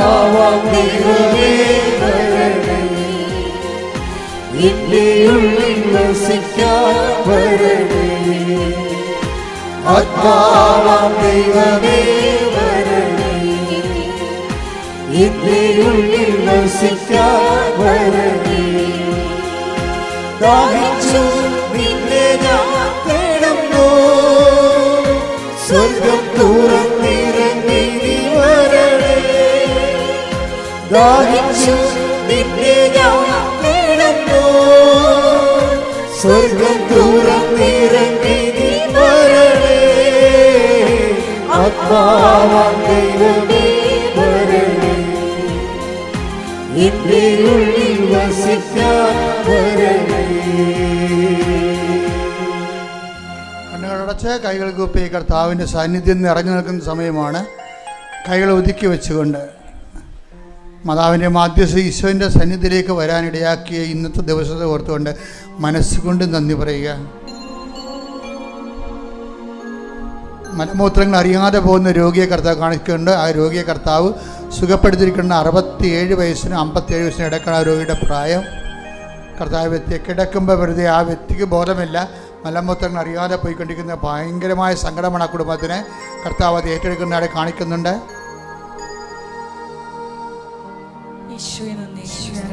കൊല്ലണമെന്ന് അതല്ലെങ്കിൽ ഒരു തരം കിട്ടിയ ഉപദ്രവിക്കണമെന്ന് വിചാരിച്ചുകൊണ്ട് ഒരു പാര വെക്കണമെന്ന് പറഞ്ഞ് അമ്പ ചെയ്തുകൊണ്ട് നിൽക്കുന്ന സംഭവമാണ്. കർത്താവ് വില്ല് മറച്ച് വയ്ക്കുകയാണ്. എന്നാൽ മറ്റുള്ളവരെ ഉപദ്രവിക്കണം എന്നുള്ള നിൻ്റെ മനസ്സ്, നിന്നെ ഉപദ്രവിച്ചവരെ, നിന്നെ കൊച്ചാക്കിയൊരു താത്തിക്കെട്ടിയവരെ തരം കിട്ടിയാൽ അവരോട് അതേ രീതി നാണയത്തിൽ തന്നെ പ്രതികരിക്കണമെന്ന് ആഗ്രഹിക്കുന്നവരുണ്ട്. പരിശുദ്ധാത്മാവ് പ്രവർത്തിക്കത്തില്ല. അതുകൊണ്ട് ആ വെള്ളം വാങ്ങിവെക്കാൻ ഈശോ പറഞ്ഞിരിക്കുന്നു. അത് നടപ്പിൽ വരുത്തുക. കർത്താവ് തീർച്ചയായിട്ടും എൻ്റെ വൈരാഗ്യബോധത്തെയും പകയെയും ഞാൻ എടുത്തു മാറ്റുന്നു. പകരം സ്നേഹവും ക്ഷമയും തെയും നന്മയും വിശ്വസ്തയും കൊണ്ട് എന്നെ നിറക്കണമെന്ന് ആ വ്യക്തികൾ സ്വന്തമായിട്ട് പ്രാർത്ഥിക്കട്ടെ. തോളിനും കഴുത്തിനും ഇടയ്ക്ക് കണ്ണിനും നമ്മുടെ ഈ ആംഗിളിൽ എവിടെയോ ഒരു മുഴയുണ്ട്. അതായത് ചെവിക്കും തോളിനും ഇടയ്ക്ക് ചെവിയുടെ താഴെ കാണുന്ന മുഴകളെ കർത്താവ് സ്പർശിച്ച് സൗഖ്യത്തേക്ക് നയിക്കുന്നു. ശ്രദ്ധിക്കട്ടെ. Hallelujah, hallelujah, hallelujah, hallelujah. യേശുവേ നന്ദി. ഹല്ലേലൂയ. തൊലി മാറി മാറി വരികയും തലം മസിലിൻ്റെ ഭാഗം മാംസം ശോഷിച്ചു വരികയും എല്ലുന്തി വരികയും എല്ലിന് ക്രമാതീതമായ വളർച്ച പ്രാപിക്കുകയും എല്ല് കൊത്തുന്ന സ്ഥലങ്ങളിൽ വേദനിക്കുകയും ചെയ്യുന്ന എല്ലിനെ കർത്താവ് സൗഖ്യപ്പെടുത്തിക്കൊണ്ടിരിക്കുന്നത്. ശ്രദ്ധിക്കട്ടെ. Hallelujah, hallelujah, hallelujah, hallelujah, hallelujah. യേശുവേ നന്ദി. ഹല്ലേലൂയ. വീണ്ടും കക്ഷത്ത് മാറാതെ വേദന, എപ്പോഴും രോഗങ്ങളിൽ മുഴകൾ പൊങ്ങി വരും, ചിലപ്പോൾ ചുട്ടിപ്പോകും. അത് സാധാരണമാണ്, സ്വാഭാവികമാണ്, നീറിറങ്ങി വീഴാണ് നമ്മൾ കരുതും. പക്ഷെ അങ്ങനെ അല്ലാത്തൊരു മുഴയെ കർത്താവ് ഇപ്പോൾ സൗഖ്യപ്പെടുത്തിക്കൊണ്ടിരിക്കുന്നത്. കൈയടിച്ച് ശ്രദ്ധിക്കട്ടെ. Hallelujah, hallelujah. യേശുവേ നന്ദി കർത്താവേ. ഹല്ലേലൂയ. നന്ദി പറയുന്നു. ഹല്ലേലൂയ. ടി എന്ന അക്ഷരത്തിൽ തുടങ്ങുന്ന വീണ് പോയെന്ന് കരുതുന്നു. ടി എന്ന അക്ഷരത്തിൽ തുടങ്ങുന്ന പേര് വീണ് പോയെന്ന് കരുതുന്നു. ഇനി മുന്നോട്ട് ഒന്നിനും ഞാനില്ല, മരിക്കും വരെ എവിടെയെങ്കിലും ഒതുങ്ങി ജീവിക്കാം, ഭക്ഷണം തന്നെ വേണമെന്നില്ല. ഡിപ്രഷൻ്റെ അവസാന രൂപമായി ജീവിതത്തെ അഭിമുഖീകരിച്ച് തോറ്റ് അല്ലെങ്കിൽ അയാളെ തോപ്പിച്ചു. ദൈവം തോപ്പിക്കാതെ നിന്നെ ആർക്കും തോപ്പിക്കാൻ കഴിയത്തില്ലെന്ന് പരിശുദ്ധ അമ്മ പറയുന്നു.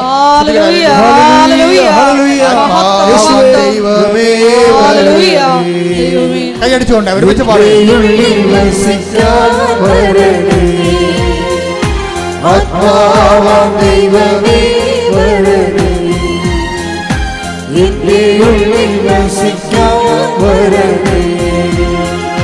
ദാഹിച്ചു നിന്നെ ഞാൻ തേടുന്നു, സ്വർഗ്ഗം തുറന്നിറങ്ങി നീ വരണേ. ദാഹിച്ചു നിന്നെ ഞാൻ തേടുന്നു, സ്വർഗ്ഗം തുറന്നിറങ്ങി നീ വരണേ. ആത്മാവാം ദൈവമേ വരണേ, എന്റെ ഉള്ളിൽ വസിക്കാൻ വരണേ.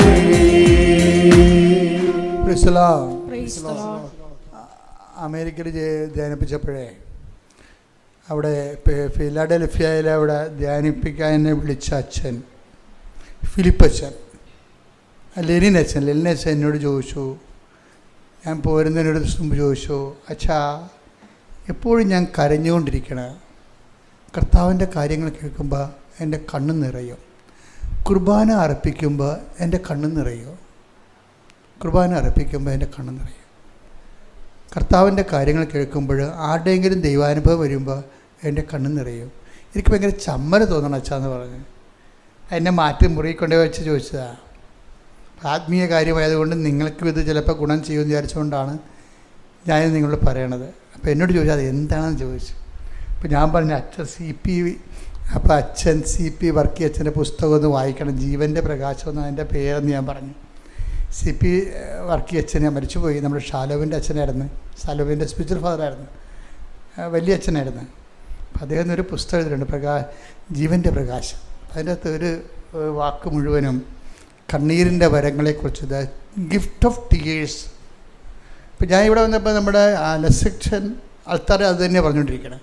ഇപ്പം ഞാൻ ഇത് തമ്മിൽ ഇൻ്റർ കണക്റ്റഡാണ്. അച്ഛൻ പറഞ്ഞത് ഈ ആഴ്ചയിൽ, അതായത് ഏഞ്ചൽസ് താര എന്ന് പറഞ്ഞൊരു മോള് ഉടമ്പടി എടുത്ത്. ഇപ്പോൾ ഏഞ്ചൽ താരയുടെ പ്രശ്നം എന്ന് വെച്ച് കഴിഞ്ഞാൽ അവൾ MSc സ്റ്റുഡൻ്റാണ്, കെമിസ്ട്രി. പക്ഷേ അവളുടെ തീസിസ് എല്ലാം റിജക്റ്റ് ചെയ്യണം. അവിടെ ഈ ഗൈഡുമാരുടെ ഭാരം താങ്ങണ എന്തുമാത്രം ഈ മക്കൾക്ക് ഉണ്ടെന്നറിയാമോ? ഈ ഗൈഡുമാരായിട്ടുള്ളവരോടൊന്ന് കേൾക്കണേ, നിങ്ങളുടെ താഴെ വർക്ക് ചെയ്യുന്നവരോട് കുറച്ച് കരുണ കാണിക്കണം. നിങ്ങളുടെ വിദ്യാഭ്യാസത്തിൻ്റെയും സങ്കീർണമായ നിങ്ങളുടെ ഔന്നത്യം അവിടെ മേൽ അടിച്ചേൽപ്പിക്കാൻ വേണ്ടി നോക്കിയിട്ട് കാര്യമില്ല. അവരുടെ ടെൻഷൻ, അവരാണെങ്കിൽ പ്രോജക്റ്റ് ചെയ്യുന്നവർ അനുഭവിക്കുന്ന ടെൻഷൻ നിസ്സാര ടെൻഷനല്ല. ഒത്തിരി അമ്മ ഉടമ്പടിയിൽ ഒരു രക്ഷപ്പെടുത്തിയിട്ടുണ്ട്, ഞാൻ ആ സാക്ഷ്യം കേട്ടിട്ടുണ്ട്.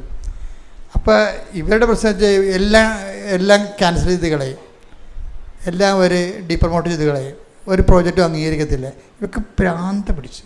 എന്നാൽ ഇവൾ എബോവ് ആവറേജ് നല്ല എലഗൻറ്റ് സ്റ്റുഡൻ്റാണ്, നല്ല കോൺഫിഡൻസ് ഉള്ള ആളാണ്. പക്ഷേ ഇയാളുടെ അടുത്ത് തോറ്റു പോകണം. അപ്പോൾ അവൾ അവസാനം ജീവിതം അടിയറ വെച്ച് ഇപ്പോൾ ആരോ പറഞ്ഞ് ഉടമ്പടി എടുത്ത അമ്മ മാതാവ് ഹെൽപ്പ് ചെയ്യുമെന്ന് പറഞ്ഞു. ഉടനെ കൊച്ചു വന്ന് ഉടമ്പടി എടുത്ത്, ഈ ഏഞ്ചൽ താര വന്ന് ഉടമ്പടി എടുത്ത് കഴിഞ്ഞപ്പോൾ പിന്നീട് ലൈഫ് ഉടമ്പടി. ചില ആൾക്കാർക്ക് ഞാൻ ഷിക്കാഗോയിൽ ധ്യാനിപ്പിച്ചപ്പോൾ അവിടുത്തെ ഒരു അച്ഛൻ എന്നോട് പറഞ്ഞെന്നറിയാമോ, എൻ്റെ അച്ഛനീ നടത്തിയ ധ്യാനമില്ലേ, ഇതിൻ്റെ അകത്തൊരു 20 വെള്ളക്കാർ പങ്കെടുത്തിരുന്നെങ്കിൽ അമേരിക്ക നന്നായേനെന്ന്. ഞാൻ എന്താ അങ്ങനെ പറയണത്? അല്ല, അവർ ഉടമ്പടി അവർ ചെയ്തില്ല, പക്ഷേ അവർ വിശ്വസിക്കുന്ന കാര്യം കൃത്യമായിട്ട് ചെയ്തിരിക്കും. ഉടമ്പടിയുടെ ഈ കാര്യം എല്ലാം അവർ ചെയ്യും. നമുക്കിനി അങ്ങനൊന്ന് ചിന്തിക്കുക അച്ഛാന്ന് പറഞ്ഞിട്ട് പോയി. എന്നുവെച്ചാൽ ആ മലയാളികളെന്ന് പറയുമ്പോൾ പകുതി ചെയ്യും, ഈ ഞാൻ പറഞ്ഞു വവ്വാലി കടിച്ച പോലെ ഇരിക്കും, പകുതി കടിക്കും, താഴെ കളയും. ഉടമ്പടി ഒരിക്കലും അങ്ങനെ ചെയ്യരുത്. ഈ ഏഞ്ചൽ സിദ്ധാരയുടെ ഉടമ്പടി ഗുണമെന്ന് പറയണത് അവൾ ചെയ്യണ കാര്യങ്ങൾ പക്ക സീരിയസ് ആയിരിക്കും. അതാണ് ഒരു ഉടമ്പടി. അവൾ ആദ്യമേ എഴുതിയ എന്താണെന്നറിയാം, പരിശുദ്ധാത്മാവിന് നൽകണമെന്ന് എഴുതിയിരിക്കണം. ആദ്യം ഇത്രയും പ്രസംഗങ്ങളുണ്ട് കൊച്ചിന്, പക്ഷേ ആദ്യം എഴുതിയിരിക്കണം എന്താണ്, എനിക്ക് പരിശുദ്ധാത്മാവിനെ നൽകണം. അത് ആ സെക്കൻഡ്. ദൈവത്തിലേത് പ്രശ്നം എന്ന് വെച്ചാൽ നമുക്ക് അലോട്ട് ചെയ്യാൻ പ്രൊവിഷനുള്ള സംഭവത്തെ ആദ്യം വെച്ചാൽ കിട്ടാൻ എളുപ്പമാണ്. എന്താണ് ആദ്യം കിട്ടാൻ എളുപ്പമെന്ന് പറയും. ഇപ്പം നമ്മൾ പറയും ചിക്കൻ ബിരിയാണി കഴിക്കാൻ വേണ്ടി ചെല്ലാമെന്ന് പറഞ്ഞാൽ ആ ഹോട്ടലിൽ ചെന്ന് വെച്ചും നമ്മൾ ഹോട്ടലിൽ തിരക്കി നടക്കേണ്ടി വരും. കിട്ടണ കഴിക്കാമെന്ന് പറഞ്ഞ് ചെന്നാലാ അതൊക്കെ ഫ്രൈഡ് റൈസും കഴിച്ചുകൊണ്ട് പോരാ, ഒരു കുഴപ്പമില്ല, അവിടെ ഉള്ള എന്താ കഴിക്കാം. അതുപോലെ ദൈവത്തിന് തരാൻ എളുപ്പം എന്താ, പരിശുദ്ധാത്മാവിനെയാണ്. കാര്യം പരിശുദ്ധാത്മാവിന് ഒരിക്കലും തരണയല്ല പ്രശ്നം, സ്വീകരിക്കണതിനാണ് പ്രശ്നം. മനസ്സിലായില്ലേ? പരിശുദ്ധാത്മാവ് സൗജന്യദാനമാണ്, പക്ഷെ തരണതല്ല പ്രശ്നം, താങ്ങത്തില്ല, അതാണ് പ്രശ്നം. നമ്മൾ ഈ ഉടമ്പടി മുഴുവൻ ചെയ്യണത് പരിശുദ്ധാത്മാവിനെ സ്വീകരിക്കാനുള്ള ഇൻഫ്രാസ്ട്രക്ചർ ഡെവലപ്പ് ചെയ്യാൻ. എന്താ കാര്യം? ഈശോ പറഞ്ഞെന്താണ്, ഈ ആത്മാവിനെ സ്വീകരിക്കാൻ ലോകത്തിന് പറ്റത്തില്ലെന്ന് പറഞ്ഞില്ലേ? അതാണ് പ്രശ്നം. തരണതിനൊരു പ്രശ്നമില്ല. ഞാൻ എൻ്റെ പിതാവിനോട് ചോദിക്കുകയും എന്തെങ്കിലും നിങ്ങളുടെ വിചാരിക്കാം മറ്റൊരു ആശ്വാസം അയച്ചു തരികയും ചെയ്യും, തന്നിട്ട് കാര്യമില്ല. പക്ഷേ നമുക്ക് സ്വീകരിക്കാൻ പറ്റത്തില്ല. അതെന്താണ്? ആ വചനം എടുത്ത് ശ്രുതികട്ടെ, ഹല്ലേലൂയ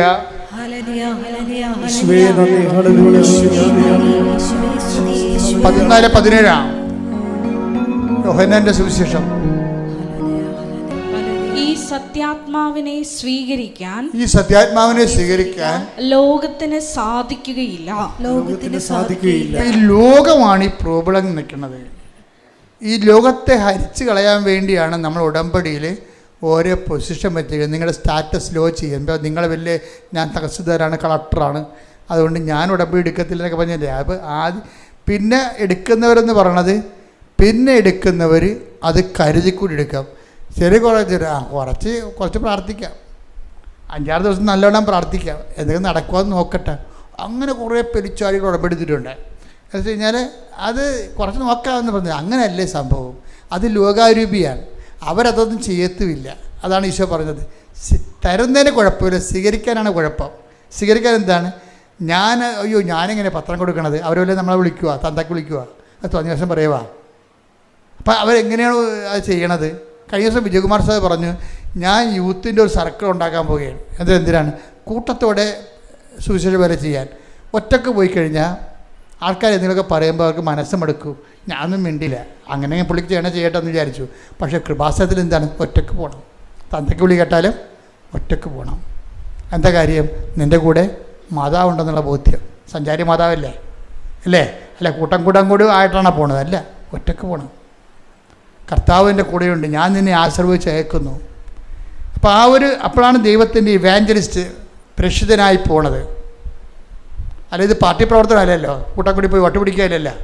അപ്പം അത് ഒരാൾ പോകുമ്പോൾ എന്തെങ്കിലും ചിലപ്പോൾ നിങ്ങളൊരു വീട്ടിൽ ചെല്ലുമ്പോൾ എന്താണ് തരണത്? തന്നത് ഭക്ഷിക്കാൻ പറയും. ചിലപ്പോൾ അവർ നമ്മളെ തന്തക്ക് വിളിക്കും. ഇത് ഭ്രാന്താണ് നിങ്ങൾക്ക്, ഇതൊക്കെ പറ്റിപ്പും കൊണ്ട് നടക്കണമെന്ന് ചോദിക്കും. അതായത് അപ്പം ഒരു വീട്ടിൽ ചെന്നാൽ കിട്ടണ ഭക്ഷിക്കാനല്ലേ പറയണത്. അല്ല, ഇത് ഞാൻ എടുക്കത്തില്ല, വേറെ തരാൻ പറയുക, ആരും പറയത്തില്ല. അപ്പം കർത്താവിൻ്റെ നാമത്തിലാണ് നമ്മൾ പോണത്. അപ്പം അങ്ങനെ വരുമ്പോൾ പരിശുദ്ധാത്മാവ് നിന്നിലിങ്ങനെ നിറഞ്ഞു നിൽക്കും. പിന്നെ നീ നേടിയതെല്ലാം എന്താണ്? നിനക്ക് ദൈവം തന്ന ദാനമാണ്. ആ ദൈവം തന്ന ദാനമാണ്. അപ്പോൾ പരിശുദ്ധാത്മാവ് കിട്ടുമ്പോൾ ചില സമയത്തൊരു കാലാവസ്ഥ ചേഞ്ചിങ് ഉണ്ടാവും. അത് കുഴപ്പമില്ല. ദൈവസ്നേഹം ഉണ്ടെങ്കിൽ നമ്മൾ അതിനകത്ത് അക്സെപ്റ്റ് ചെയ്യാൻ തയ്യാറാകും. അക്കത്തിലുള്ള സംഭവങ്ങളിൽ നമുക്ക് സന്തോഷം ഉണ്ടാകും. അപ്പം അത് പരിശുദ്ധാത്മാവാണ്. ആ സന്തോഷം കൊണ്ടാണ് അതിൽ എപ്പിച്ചു പറയുന്നത്. അപ്പോൾ നിങ്ങൾ ആഹ്ലാദിച്ച് ഉല്ലസിക്കുവാൻ, സ്വർഗത്തിൽ നിങ്ങൾക്കുള്ള പ്രതിഫലം വലുതായിരിക്കുന്നു. ആഹ്ലാദം ഉണ്ടാകുന്ന സംഭവം അതാണ്. ഇപ്പം ഞാൻ പറഞ്ഞു വരുന്നതിൻ്റെ കാരണം, അതായത് ഇങ്ങനെ പരിശുദ്ധാത്മാവിൻ്റെ ഒരു ദാനം എന്ന് പറയുന്നത് ഈ ഗിഫ്റ്റ് ഓഫ് ടിയേഴ്സാണ്. ഗിഫ്റ്റ് ഓഫ് ടിയേഴ്സ് എന്ന് വെച്ചാൽ കർത്താവിനെ കുറിച്ച് കേൾക്കുമ്പോൾ തന്നെ കണ്ണ് നിറയാൻ തുടങ്ങും. വചനം വായിക്കാൻ തുടങ്ങി കണ്ണ് നിറയാൻ തുടങ്ങും. പിന്നെ നീ ദൈവത്തിൻ്റെ സാന്നിധ്യത്തിലാണ് 24 hours എന്ന് ഈ സത്യസന്ധമായിട്ട് ഉടമ്പടി ചെയ്യുമ്പോൾ കണ്ണുനീര് പലർക്കും ഉണ്ടാകുന്നുണ്ട്. അവർക്ക് അറിയത്തില്ല എന്താ കണ്ണീരുണ്ടാകണമെന്ന് അറിയത്തില്ല. അതാണ് സംഭവം. ആ അച്ഛൻ പറഞ്ഞില്ലേ, എനിക്ക് ചമ്മൽ പോലെ തോന്നണമെന്ന്. അതല്ല സംഭവം.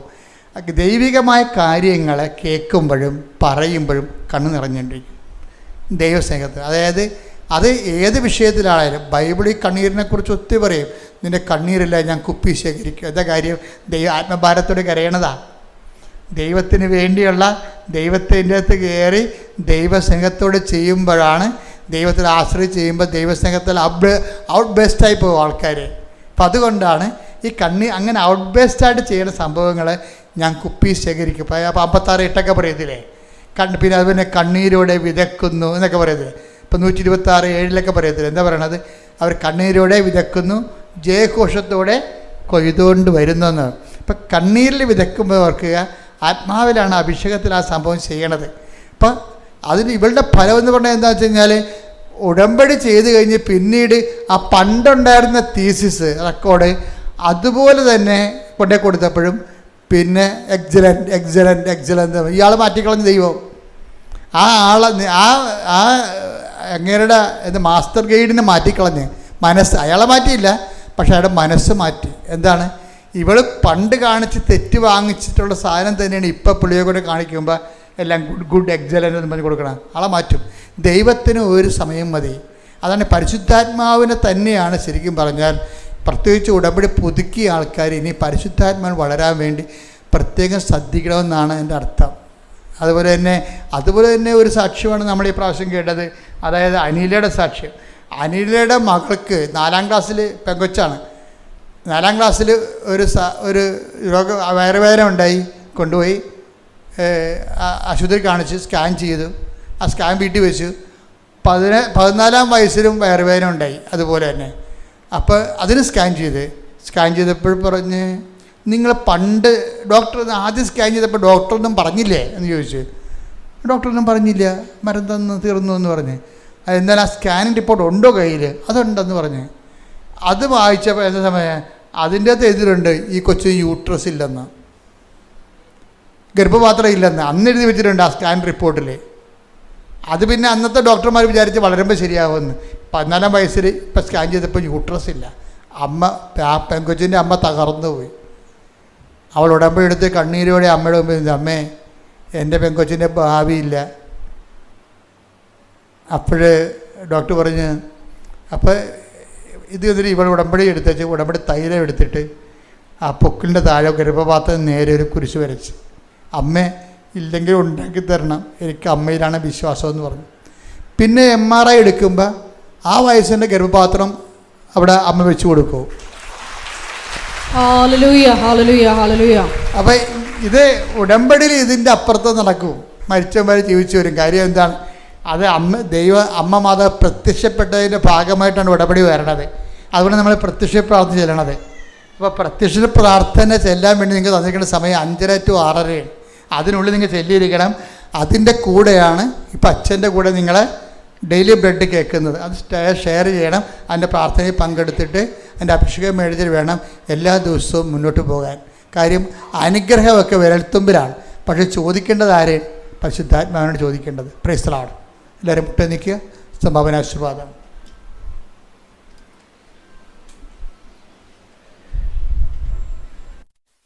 ഒരിക്കൽ കൂടി മരിയൻ ഉടമ്പടിയിൽ സമർപ്പിച്ചിരിക്കുന്ന എല്ലാ വിഷയങ്ങളും ദൈവമാതാവിൻ്റെ മധ്യസ്ഥയിൽ ദിവികാരുണ്യ സന്നിധിയിൽ സമർപ്പിച്ച് നമുക്ക് ഒരു നിമിഷം മൗനമായിട്ട് പ്രാർത്ഥിക്കാം. ഇന്നത്തെ ഉടമ്പടി ആരാധനയിൽ വെളിപ്പെട്ട് കിട്ടിയതുപോലെ വിശ്വാസം, പ്രത്യാശ, ദൈവസ്നേഹം എന്നീ പുണ്യങ്ങളിലൂടെ വളർന്ന് ശക്തി പ്രാപിച്ച് സ്നേഹത്താൽ പ്രവർത്തനനിരതമാകുന്ന സുവിശേഷ സാക്ഷ്യ ജീവിതത്തിലേക്കാണ് ഉടമ്പടി നമ്മളെ ക്ഷണിച്ചിരിക്കുന്നതെന്ന വലിയ ആഹ്വാനം സ്വീകരിച്ചുകൊണ്ട് ഈശോയെ, ലോകത്തിൻ്റെ അതിർത്തി വരെ നിൻ്റെ പ്രകാശമായി ഉടമ്പടിയെടുത്ത് ഞങ്ങൾ എന്നും പ്രശോഭിക്കുവാനുള്ള വലിയ കൃപ ഞങ്ങൾക്ക് ഓരോരുത്തർക്കും നൽകണമേ എന്ന് പ്രാർത്ഥിച്ചുകൊണ്ട് ശിരസ്സ് നമിച്ച് നമുക്ക് ദിവികാരുണ്യനാഥൻ്റെ ആശീർവാദം സ്വീകരിക്കാം.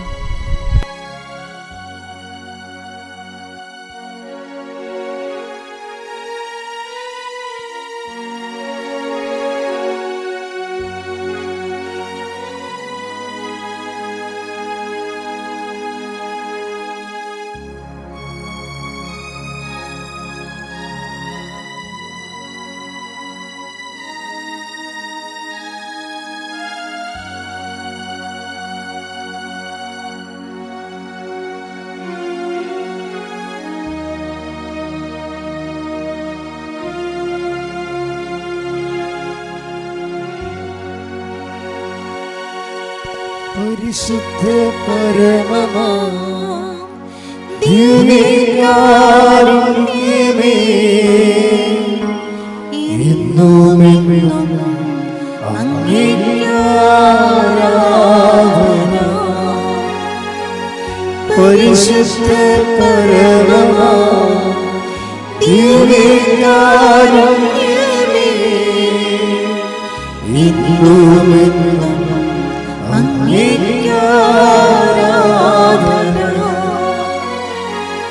പരിശുദ്ധ പരമമാ ദിവ്യകാരുണ്യമേ, എന്നുമെന്നും അങ്ങേക്ക് ആരാധന.